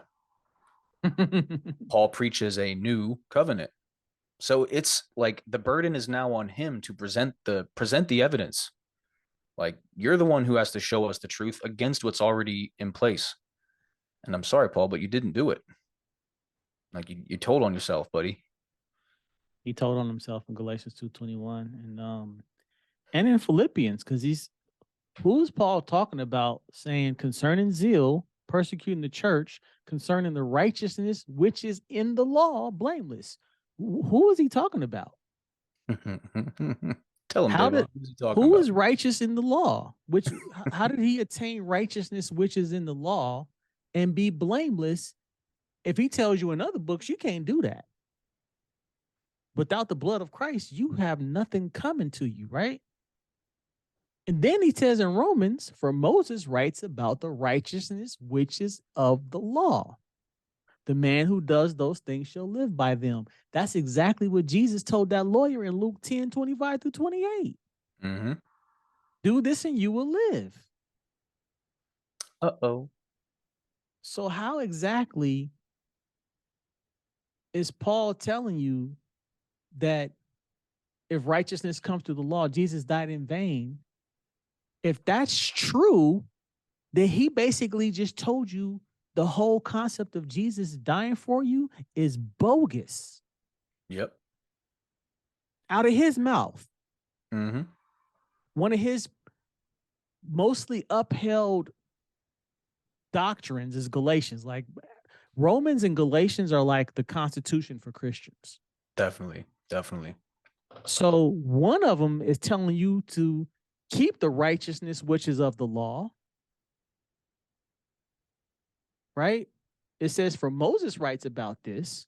If you do it, you should live by them. If he believed that, this is what he's preaching. Why would he say something that he doesn't believe? Did he not believe that there's righteousness which is of the law? Because he surely says it in Philippians 3:6 too. He says the same thing. Mm-hmm. He said he was blameless by keeping the righteousness which is in the law. He tells you Moses writes about this, so he's backing it up. That's the rub of it, buddy, is when he's talking about himself, he can do no wrong. Right? Concerning zeal, he persecuted the church, but he was keeping the law. He was completely in his rights to do so. Blameless. But you can't be blameless if you don't keep the law. He's keeping the law, he's blameless, but if you do try to keep the law, something's wrong with you. You have fallen from grace. Romans 10:5 confirms Deuteronomy. Righteousness is when you keep the law. Mm-hmm. So Paul is telling you in Galatians 2:21, Jesus truly died for nothing. It's a hard fact, people. Keep the commandments. Luke 1:6. And they, Zechariah and Elizabeth, they were both righteous before God, walking in all the commandments and ordinances of the Lord, blameless. Matthew 19:17. So he said to them, why do you call me good? No one is good but one, that is God. But if you want to enter into life, keep the commandments. So I guess Zacharias and Elizabeth entered into life. Guess so. And again, we see keeping the commandments and blameless, just like Paul says in Philippians 3:6. So if those two verses in the New Testament are true, that makes Galatians 2:21 true, that Jesus died in vain because righteousness comes through the law. Yep. We see Philippians 3:6 confirms this. Romans 10:5 confirms this. Deuteronomy 6:25 confirms this. Luke 1:6 confirms this. Matthew 19:17 confirms this. Where can you go to avoid this? What are you going to do with that? What is your pastor going to do when you ask him about this? If he doesn't throw you out of the congregation, especially if you front on him in front of everybody, right? If you pull him to the side, it might go different. But if you stand up in the middle of his sermon and say, hey, I got a question. Homeboy's going to stand there all red-faced with his high blood pressure and not know what to do. That's going to be bad for you. And your family will, they're going to be a little you're upset too, you're all going to get ostracized. Oh, man, that's going to be a problem. Yeah, buddy. But you're just simply reading verses like we're doing. We're not, we're giving our commentary on it, but we're reading the verses. Like, this is not like we're just on here talking. Look it up yourself. It's highlighted. Right, I made a point in the video I recorded today about Christians are reading, we all know this, Christians are reading their New Testament, and then they're going back and reading the Tanakh through that lens. Like they are reading the Tanakh through Paul's eyes. And that's why this stuff catches on. You know what I'm saying? Like, because they already have that Pauline worldview being beaten over their head by Pastor KJV only. Um, when they go back and read the Tanakh, the worldview is already skewed, right? You're reading it through this Pauline lens. You're already defeated, you know? So if you're already going in, and that's why so many people just skip over Leviticus or Numbers, right? Because they have this mindset already from Paul. Well, you know, if this stuff does anything, then Christ died in vain, and Christ died for my sins, and he's my Messiah. So what do I have need for this for? Right. And that's the problem. Instead of starting at point A as a Jew would, right? Point A with Genesis, knowing the Torah, and then any other literature being weighed against that, they're really weighing Torah against their New Testament. They're weighing Torah against their Jesus, right? And they believe Paul was their, divine sent non-Jew instructor, so how could they go against him? And that's really where it's going, is you're reading the Torah or whatever, they probably only read Genesis, Exodus, Deuteronomy through this lens, this Gnostic Pauline lens, and you're sunk. You're sunk because you think it's simply just the old covenant and has nothing to do with you. It didn't work. And that's how you fall in the trap. You have to read. You have to study. Not just read. You have to study. You really do. I've been harping on this, for almost every video. I bring this up just to drive home so many points from this encounter, if you will. Go ahead and go through that. Okay, that you yourself also walk orderly and keep the law. Acts 21:20 and following. And when they heard it, they glorified the Lord. And they said to him, You see, brother, how many myriads of Jews there are who have believed, and they are all zealous for the law. But they have been informed about you that you teach all the Jews who are among the Gentiles to forsake Moses, saying that they ought not to circumcise their children nor to walk according to the customs. What then? The assembly must certainly meet, for they will hear that you have come. Therefore, do what we tell you. We have 4 men who have taken a vow. Take them and be purified with them, and pay their expenses, so that they may shave their heads, and that all may know that those things of which they were informed concerning you are nothing, but that you yourself also walk orderly and keep the law. But concerning the Gentiles who believe, we have written and decided that they should observe no such thing, except that they should keep themselves from things offered to idols, so idolatry, eating meat offered to idolatry, that's key there, people, from blood, from things strangled, and from sexual immorality. Then Paul took the men, and the next day, having been purified with them, entered the temple to announce the expiration of the days of purification, at which time an offering should be made for each one of them. Go ahead, if you like. Okay. So first of all, we can truly understand that the law was in full effect. Why? Because let me ask you a question. What vow did these men take? Numbers chapter 6, the vow of the Nazarenes. Yep. It's a Nazarite vow. Nazarene, not a Nazarene. the Nazarite vow. That's why they're having their hair chopped off. And you brought a sacrifice, a sin sacrifice, people. That's key. After Jesus is dead. That's key. After Jesus is dead. And why is it you bring this will probably ring home with some Christians too. Why is it you have to bring a sin sacrifice after you finish your Nazarite vow, Davon? Well, you basically you took a vow to abstain from something that God has already given you permission to eat. So it's almost like, in a sense, and of course it's a deeper conversation, but it's almost like you're trying to be a little too holy and avoid things that God has already given you permission to do. So you kind of overstepping your boundaries a little bit, but the intention was a good intention because you're trying to like purify yourself and get real connected. So there's something there that's still not so kosher. Right. Exactly. And in more dialed in, you couldn't partake in anything from a grape. So you couldn't drink wine. So anytime a Christian is saying, "Oh, I don't drink," you say, "Why?" You know, not like I'm a alcoholic, but it's just like, why? Like, what's your reasoning? Oh, well, the Bible says so. Okay, where? Because when a Nazarite took a vow to abstain from the grape, he had to bring a sacrifice after his vow was over. So that's just something to think about, people. Jesus is gone, and they're bringing sin sacrifices. But we harped on this a couple times. Paul stood down to these people when James called him out and said, and I actually heard you talk about this on a video recently. I thought you did an amazing job on bringing the Noahide laws here. Things offered to idols, like we said earlier in this video.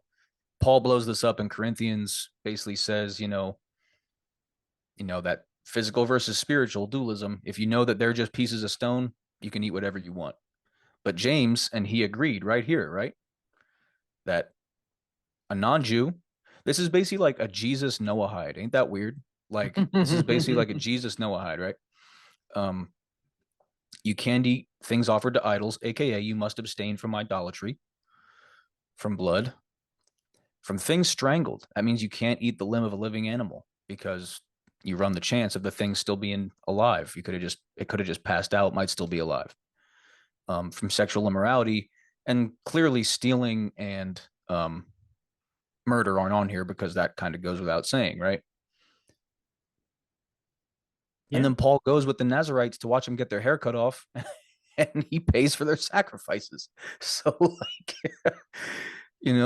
it's crazy. Paul agreed that even non-Jews have to follow some type of Noahide law code. Paul agreed to it right here. That's part of the Torah, everyone. Paul agreed to it. I'm going to say that like 5 more times. Paul agreed to it. Stood down to James. But then when he starts writing to all the non-Jew churches, it's like everything that happened in this chapter went completely out the window. Yep. And that's why he has to keep saying. That's why he has to keep saying, I promise you I'm telling the truth. I promise you I'm not lying. So that's really all I have on this slide, but you see that confrontation. If this is legitimate, yeah, this was really just an offshoot of Judaism and the non-Jewish code, the Noahide code, and they just added in Jesus. Pretty much. So what's interesting is we see James. I mean, there's a lot of I'm gonna start from the beginning. So basically, James is saying that myriads of Jews. This is a lot of people, right? So yep. For Christianity to say Jesus was the suffering servant because he was rejected, right? Myriads of Jews believed. That's a lot. A myriad is a lot. So who, what numbers are we using to say he was rejected? So myriads believe, so they have faith, right? That's the Paul requirement. You got to have faith, but it says, and they are zealous for the law. Why are they zealous for something that's for sinners? Because we read earlier, the law was made for sinners. Right. Excuse me.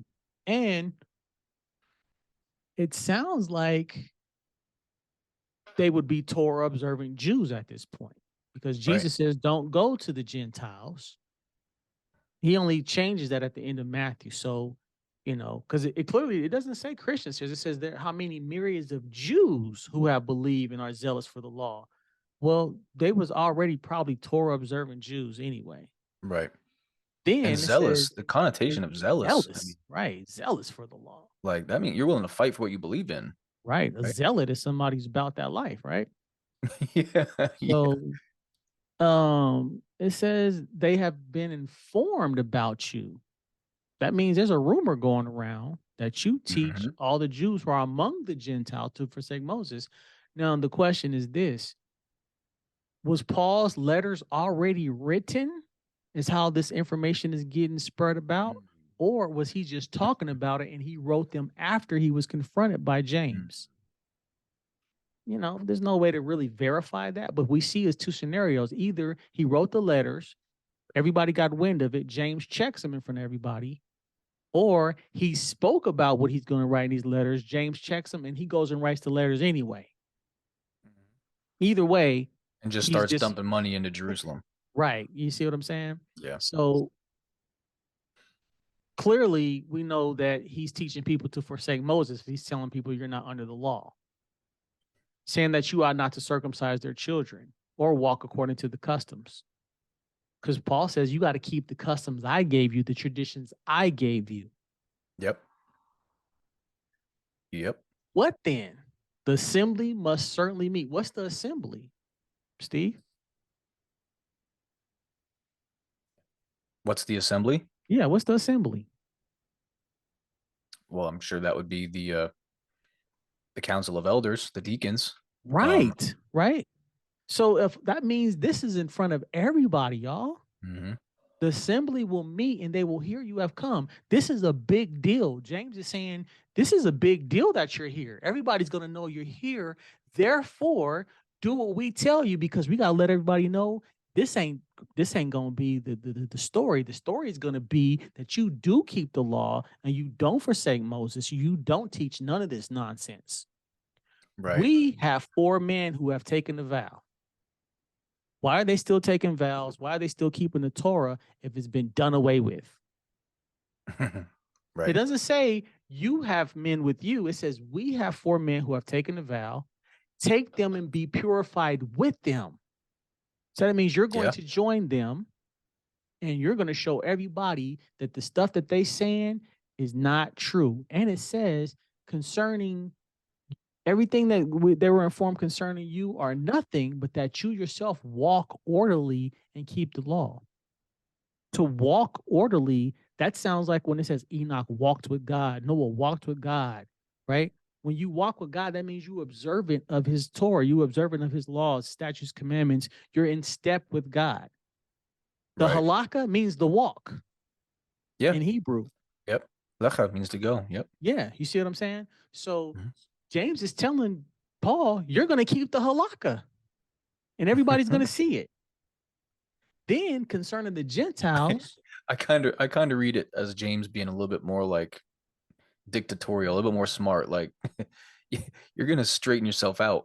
Yeah, you're going to get your act together. Like when I was little, you better get your act together. That was the terminology. You got to get your act together. So concerning the Gentiles who believe. So again, we see faith, right? Paul's all about faith. But James says concerning those who believe, we have written and decided that they should observe no such thing. You know, they don't have to keep the laws of the Jews, specifically the 613, but we do have laws for them. But Paul says the law was made for sinners. So why would James offer laws to people? Because it's easy just calling them sinners. Right? And then, like you said, he's basically quoting the 7 laws of Noah. Well, some of the laws of Noah. He doesn't go into all 7, but he basically summarizes them in these verses. Right, yeah. I mean, he omits the ones that are pretty clear, ones that shouldn't even cross your mind. Murder, steal, and those are the ones he omits. System. Right. Yeah. I mean, those are like not, you don't, needless to say, right? Paul took them in on the next day, having been purified with them. So my question is, how did he get purified with them if he's already purified by Jesus? How come he's saying, no, I don't need to be purified. Jesus already purified me. Entered the temple to announce the expiration of the days of purification, at which time an offering should be made for each one of them. What was this offering? Read Numbers chapter 6. Yes. Sin offerings. Korban chatas. Look it up. So, also, we see in the book of Acts, chapter 24, it says years later, Paul came and gave offerings to his nation.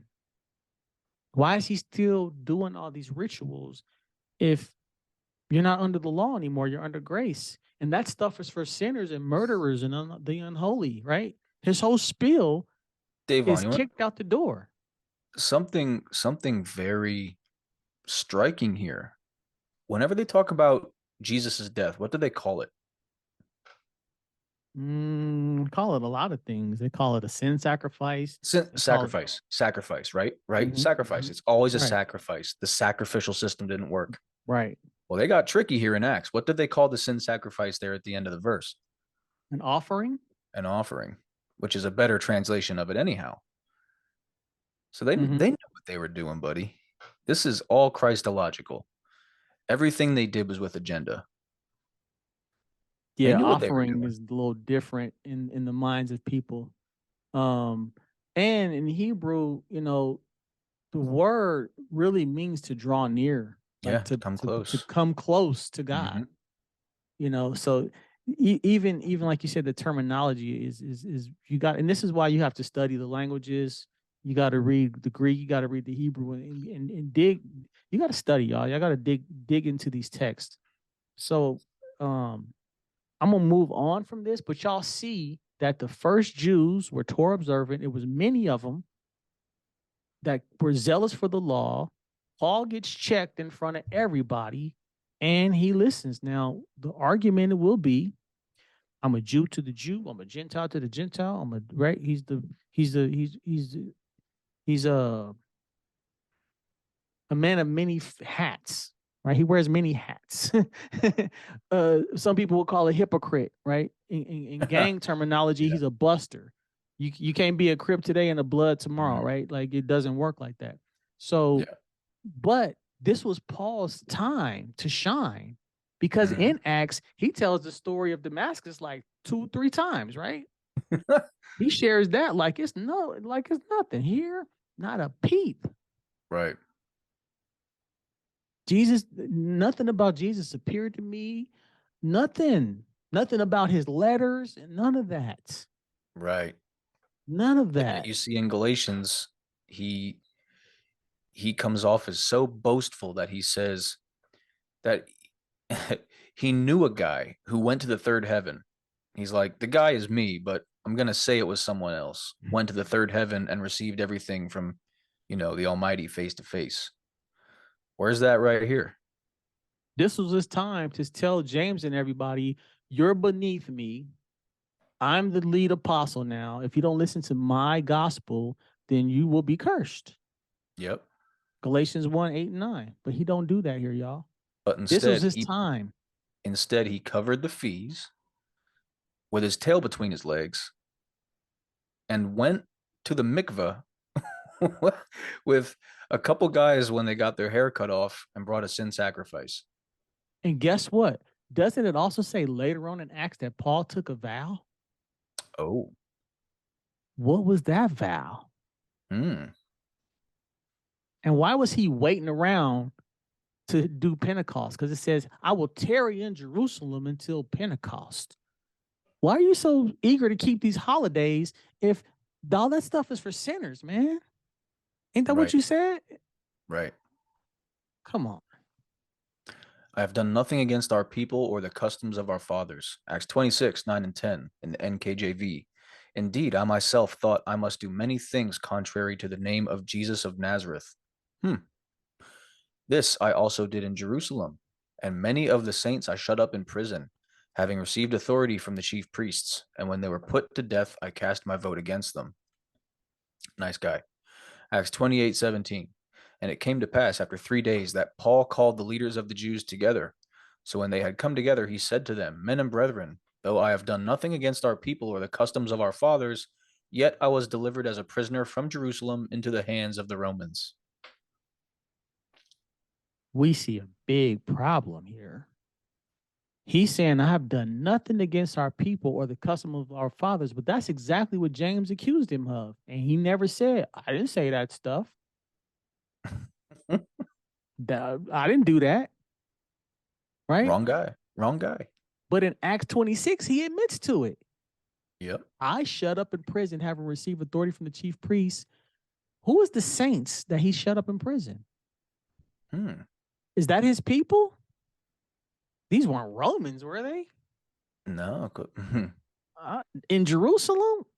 Who is these saints he shut up? Oh, they had to be people who believed in Jesus because that's who he was persecuting, right? Because he clearly says, I thought to myself, I got to do stuff contrary to Jesus. So I took his saints or the followers of Jesus, which were originally Torah observant Jews, put them in prison, authority from the chief priests who said that they didn't have authority to kill nobody when they was talking to Pilate in John chapter 18, verse 30. Right. And they were put to death. I cast my vote. Who was Paul voting with to put people to death if the Jews didn't have authority to do this? Then he clearly says, I ain't did nothing against our people or the customs of our fathers. I'm not teaching against the Torah, but all your letters are. Right. How did James get wind of it if you didn't say none of that stuff? He's clearly lying because now he's in Rome. He's not in Jerusalem anymore. Right. He's in Rome with his own apartment and a guard. And the freedom to preach uninhibited. Clearly says it. Nobody's restricting Paul from teaching in Nero's house. Yeah. That's, that is such a striking instance. If you're imprisoned, do they put you in prison to be able to do the thing you were imprisoned for without any resistance? Like, do y'all get what we're saying, people? Like, this man is supposedly imprisoned and put to death by Nero for being this mega evangelist Christian, but yet he says while he's there, oh yeah, I'm preaching uninhibited. So they locked you up so you can do the very thing they locked you up for. Uninhibited. What? Come on, y'all. Read Acts chapter 28. It tells you he got his own apartment and he gives shout outs to those in Caesar's household. And when you look up who the Caesar was at the time who had Paul put to death, it's Nero. We did a video on it. Yep. Like, isn't that crazy? It says he has a guard outside. Most people interpret that meaning like he's being guarded, like so no one can get to him. Like, you get what I mean? Like, so he can't leave. But if he's preaching uninhibited, what's that guard doing? Allowing it to happen. You know what I mean? Yeah. So that guard is there to not let people at him, not vice versa. That's armed security. That ain't a prison guard. Come on, y'all. Right. This is why I titled the video Paul versus himself and Jesus and James and Peter. He's completely, and here's the problem is Luke is throwing him under the bus. If Luke wrote Acts and it was supposed to be his buddy, and Luke wrote Luke, these are problems that Paul, if you toss him out the window, then that's a whole nother story. But Luke said he's got the best gospel. He said he researched it all for Theophilus. And y'all go check out Steve's video on Theophilus. Oh yeah, I got a little bit on Theophilus too. We go deep on Theophilus on that one. Right. So, Also, check out I think people would really understand the worldview a little bit better. I think we should put together a playlist, like my Gnostic Paul video, my Antioch Paul video, our Nero video, and maybe these. And that could really give a broad spectrum picture of what Paul's background was, what his worldview was, and how that affects his writings. I think that'd be a good playlist for people to put together. What do you think? And Daniel warned us about Christianity. Yeah, it's a good one too. Definitely. Yeah. So yeah, we can put something together for y'all. So yeah, do y'all see how Paul was just not consistent according to the text, right? These are not our opinions. We see right here in the same book, he's got two different stories. In one, he's admitting to killing people and putting them in prison. And then 2 chapters later, he ain't did nothing. He ain't did nothing to nobody. I have done nothing against our people or the customs of our fathers. Well, yes, you did. Or you just lied in Acts 26. Gamaliel taught Paul nothing about Christianity. Galatians 5:12. Then the offense of the cross has ceased. I could wish that those who trouble you would even cut themselves off. Footnotes, Galatians 5:12, mutilate themselves or castrate themselves. Galatians 5:11 and 12, New English Translation. Now, brothers and sisters, if I am still preaching circumcision, why am I still being persecuted? In that case, the offense of the cross has been removed. I wish those agitators would go so far as to castrate themselves. Galatians 1:12, New English Translation. For I did not receive it or learn it from any human source. Instead, I received it by revelation of Jesus Christ. So the first thing I want to say is we see whatever he wrote in Galatians, he didn't get from no human source because Gamaliel didn't teach him this, right? Right? He's admitting no human taught him these things. He's putting it on Jesus. So would Jesus say, mutilate yourself? Because he was circumcised. So was he mutilated? And that brings us right back to why did he also circumcise Timothy? Like, Was it to shut people up? Did he actually cut Timothy's off? Like, come on, y'all. Well, he wasn't married, so there's some speculation there. So yeah, was that probably some wanted pederasty Timothy to going be on? like him. It's that's speculation, but we do see that he doesn't like circumcision. To say something like that and to use the term to castrate yourself, this is a covenant that God made with Abraham. This is an important thing. Why would you say to those people who preach that? This is the thing. I want to clear up something. In the book of Acts, we see an argument of, in order to get salvation, the Jews were saying, let me clarify, the Christian Jews were saying they got to get circumcised, right? Mm-hmm. Nowhere in the Torah does it say that circumcision has anything to do with salvation. So circumcision was a covenant given to Abraham and those in his household. Right. Excuse me. Nowhere does it say you are saved because you got circumcision. Mm-hmm. Unless I missed that verse. So why that is even an argument, I have no idea. But we clearly see James didn't say nothing about that. James says they don't got to worry about none of that. We just want them to keep these certain laws we read in Acts 15, right? No idols, no blood, stay away from strangled animals and sexual immorality. Not a word about circumcision. So who brought that up? The Christian Jews who were, wanted the Gentiles to be saved by getting a circumcision, which means they were still keeping the Torah, because why would they be bringing up circumcision if they were trying to get away from the Torah? Because it's one of the first covenants given to Abraham. Right. Yep. Genesis 17. Yeah, so that's the covenant that set him and his descendants apart from the rest of the nations, right? Exactly. So that's the sanctification, So Paul is clearly telling you to go against the customs of your fathers, which he lies about in Acts 28, saying, I didn't do none of that. I ain't said nothing about our customs. Right. And, if he really knew what it was about, he probably would have been all about it. We'd talk about Paul being physical versus spiritual, dualistic. We understand, from anyone who teaches on circumcision, a good kosher source, that, it's taking your most unruly member, right, and basically putting it above nature.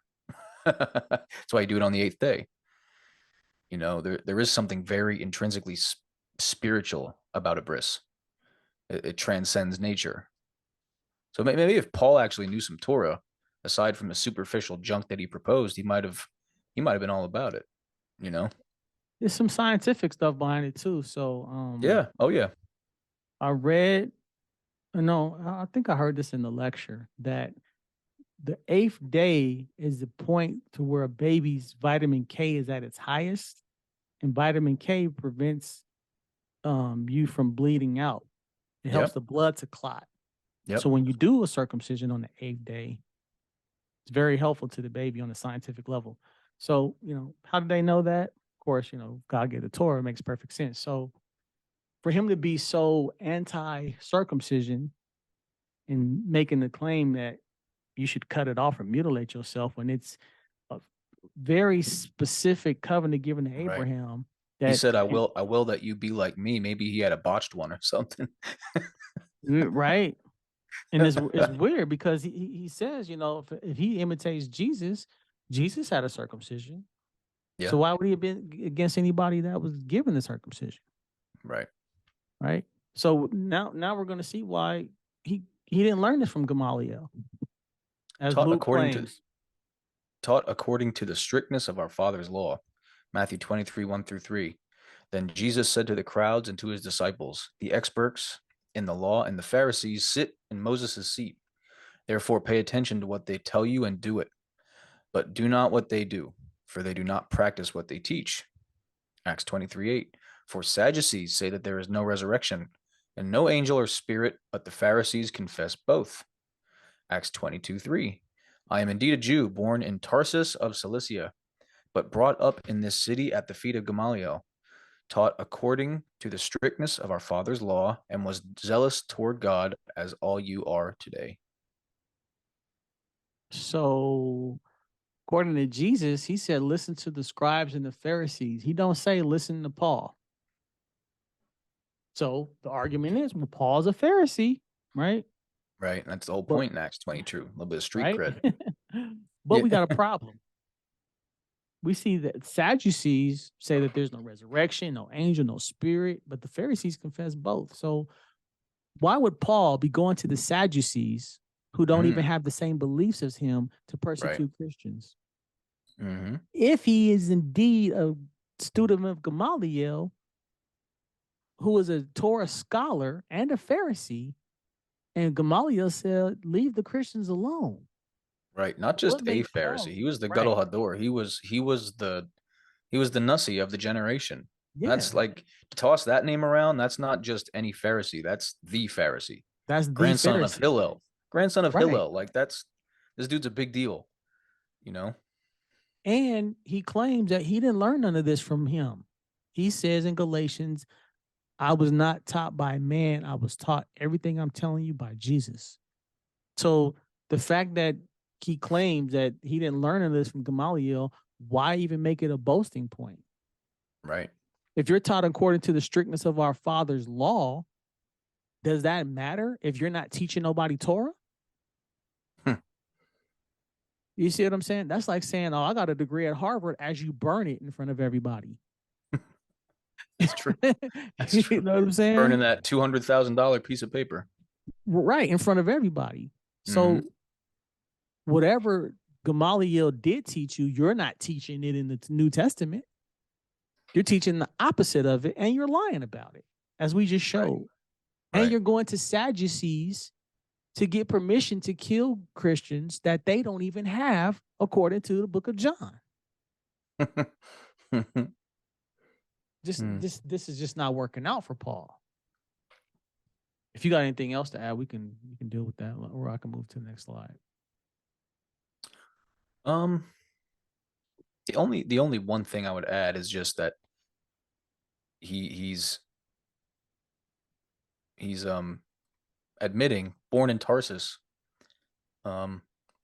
Just 2 seconds of history on Tarsus.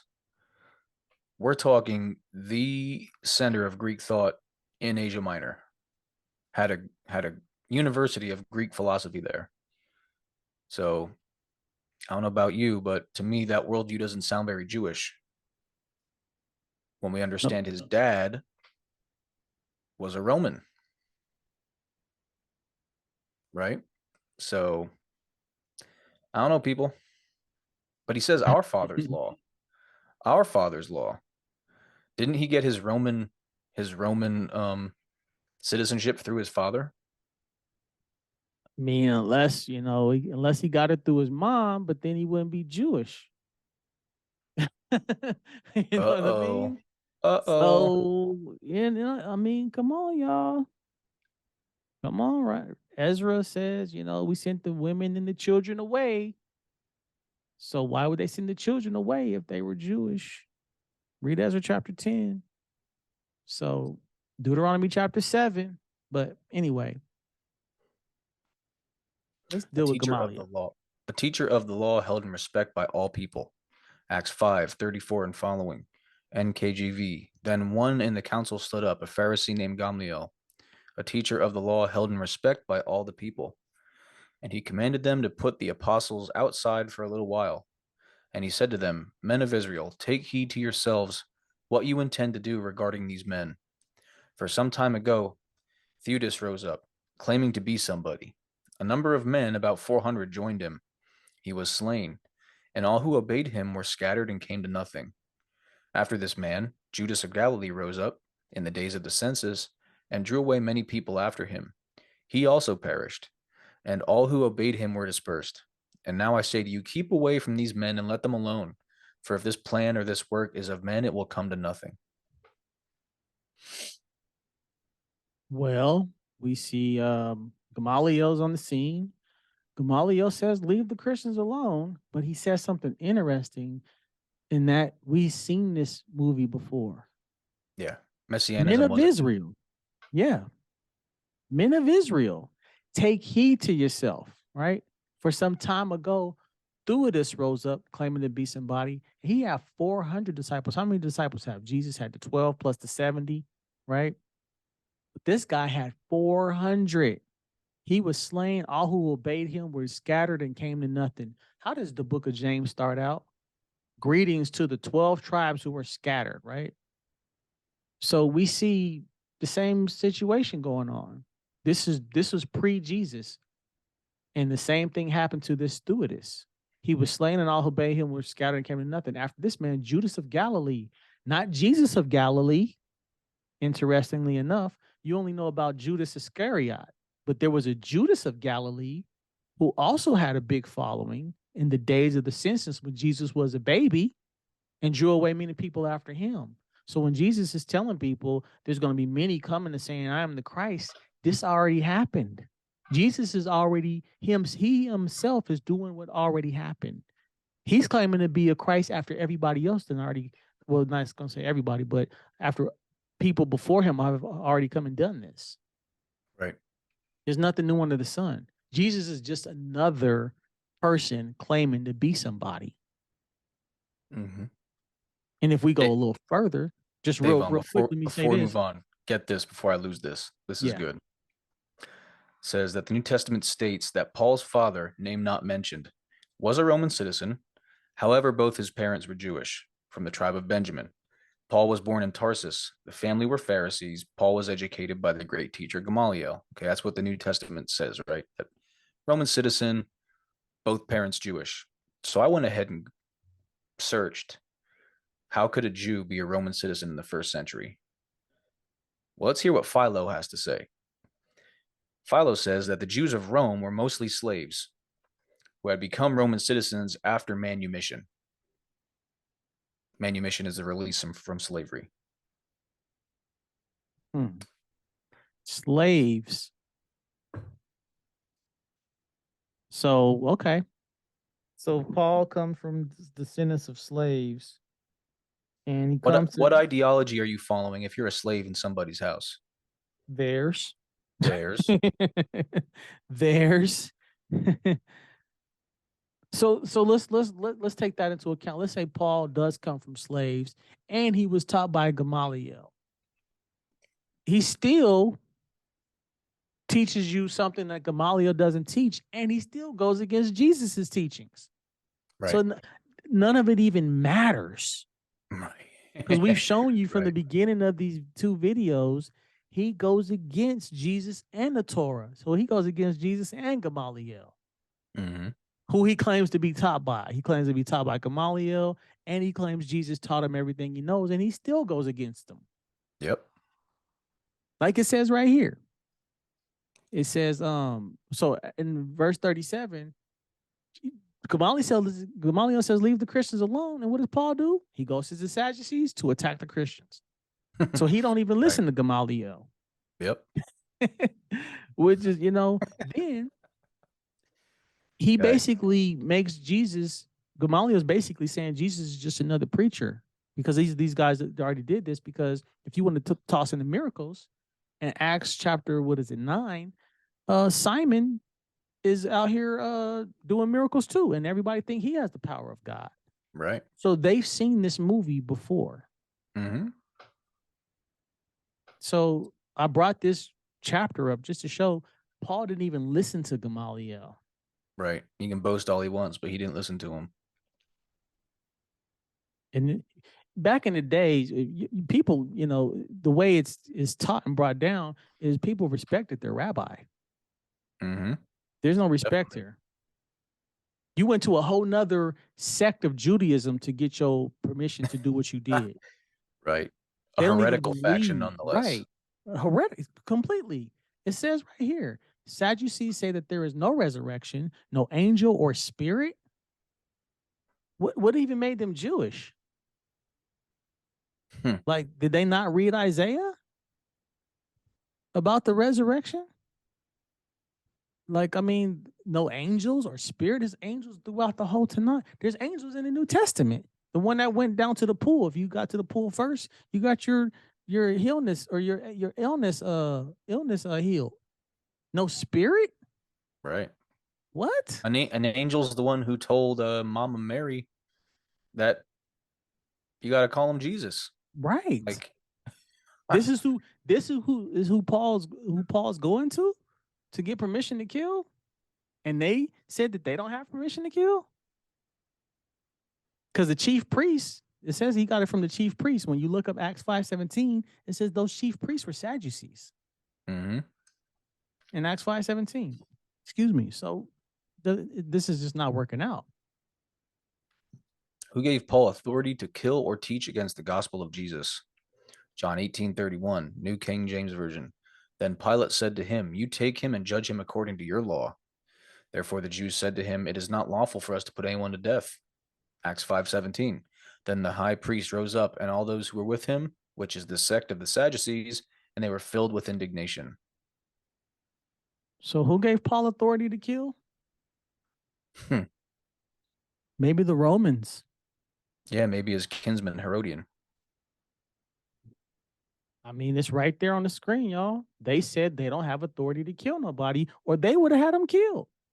They would have Right. just took him and stoned him. End of story. And further, where was he doing the killing at? When he says he goes to the high priest to get permission to kill, where was he heading to? Wherever he was casting his vote, because he says, I cast my vote to get them to put them to death. Yeah, but what about the Damascus Road? He got a charge from the Sadducees to go there too. They don't That's have not no Judea. authority. Yeah, That's they don't not have Judea. authority. Damascus is the capital of Samaria. What authority would they have there? Y'all see how this The is just not Samaritans working? had their own temple up on Mount Gerizim. They completely rejected Judaism. So what's Paul doing up there, guys? So we see that Paul lied A lot. to the Jews in not a lot, but he completely lied to the Jews in Rome in Acts 28, saying, I ain't did nothing to nobody. But he went and got permission from these Sadducees to kill and to put people in prison, according to him. That's his story. Right. Let him be accursed. Galatians 1:8 and 9. But even if we or an angel from heaven preach any other gospel to you than what we have preached to you, let him be accursed. As we have said before, so now I say again, if anyone preaches any other gospel to you than what you have received, let them be cursed. Romans 12:14. Bless those who persecute you. Bless and do not curse. 2 Corinthians 12:16 in the Legacy Standard Bible. But be that as it may, I did not burden you myself. Nevertheless, crafty fellow that I am, I took you in by deceit. So let him be cursed.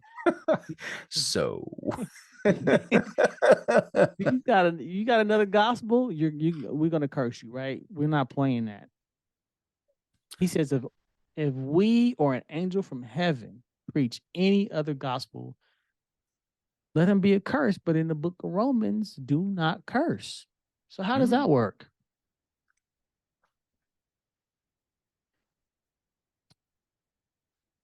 I don't know how that works.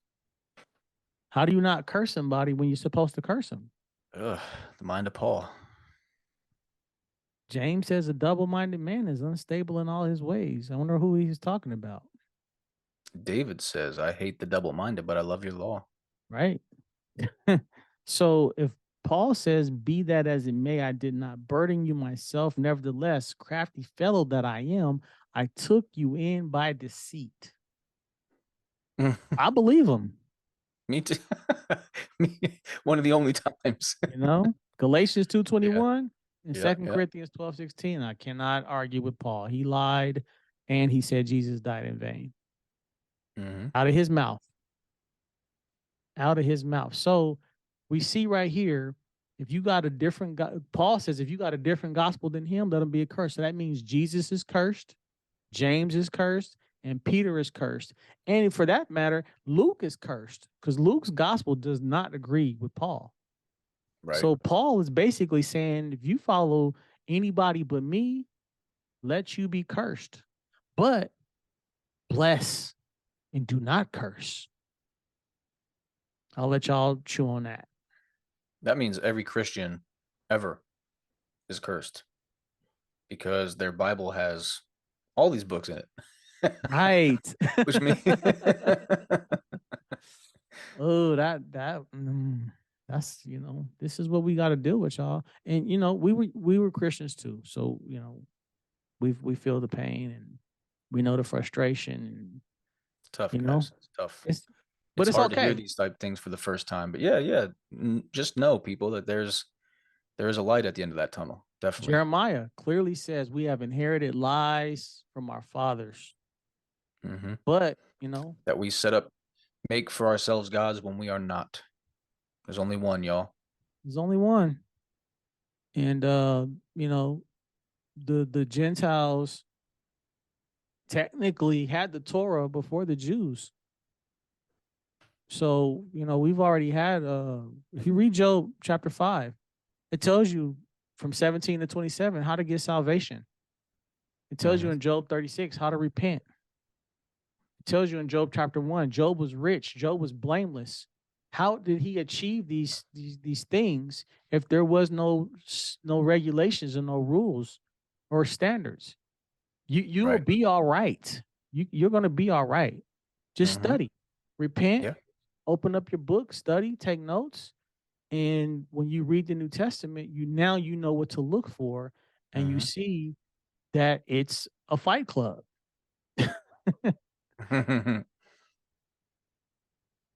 Jesus versus Paul is bigger than you can imagine. That's a pretty. Oh. Uh-oh. Oh, he just came out of. All right. Let me go back there.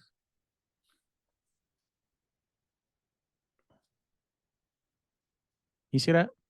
Yep. Okay. So Jesus versus Paul is bigger than you can imagine. That's a pretty incredible heading, y'all, because that's your Messiah. Like, that's who you, the Christian, believes is your Messiah at odds with Paul. So John 12:47, and if anyone hears my words and does not keep them, I do not judge him. For I do not come to judge the world, but to save the world. Galatians 1:8 and 9. But even if we or an angel from heaven preach any other gospel to you than what we have preached to you, let him be cursed. As we have said before, so now I say again, if anyone preaches any other gospel to you than what you have received, let him be cursed. So if Jesus says, if you don't listen to me, I don't judge you. But Paul says, if you don't listen to me, you're cursed. And Paul also says, be like me as I imitate Jesus. It don't sound like it.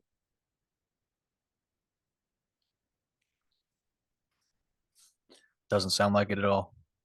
It don't sound like it. That's two different gospels right there. On top of everything we've already showed you in part one and this second video. So, there you have it.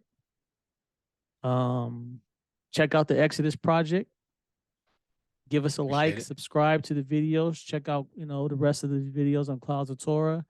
I'm sure Steve got a lot of stuff coming down the pipe. And yeah, the two of us have something big coming down the pipe with all this content coming out. The So for anyone who doesn't know, Davon and I are working on a book. And with all this content coming out, that's just padding the stats. So sooner rather than later, we're going to be dropping something real big. So hope y'all are ready. Yeah. Well, thanks for joining me on this adventure. The Pauline adventure. Hey man, I feel like we've made multiple videos within the last couple months, and we talk about different topics, and like without fail, it always comes back to Paul. Paul's a problem. I mean, Paul's a problem for Torah observant people and for Christians because Catholicism, even though they like Paul, they got their own dogmas and stuff. But Paul really is the church, y'all. Like Paul trumps Jesus. If you didn't know that, like I'm telling you right now, whatever you're going to show anybody about Torah and how Jesus was a Torah observant Jew and he was perfect because he kept the law, Paul's going to tear that down, say that, you can't be righteous by keeping the law. So Paul is saying not even Jesus was righteous for keeping the law. Think about that, y'all. If Paul says nobody can be righteous by keeping the law, why do Christians swear that since Jesus was perfect at keeping the law, he was righteous? Right. I just want to answer to that. None is righteous, no, not one. That's Paul. That's so. How did Jesus do it?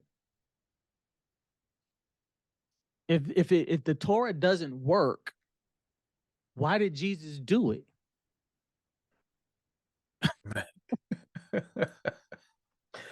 Yeah. Why?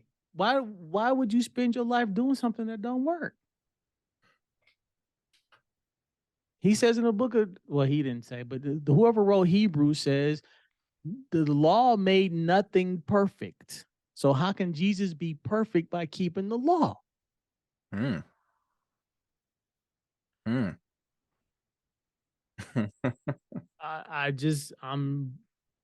would like an answer. Well, there is no answer, but Right. Anyway, y'all, like I said, check out Steve, the Exodus Project. Oh, go look at some testimonials, people from all different backgrounds, different walks. I got a video on there myself. So yeah. Steve, thanks again, man. And we will do this again on something else. Yes, sir. Sounds good. All right, y'all. Shalom, and we will talk to you later. See you guys.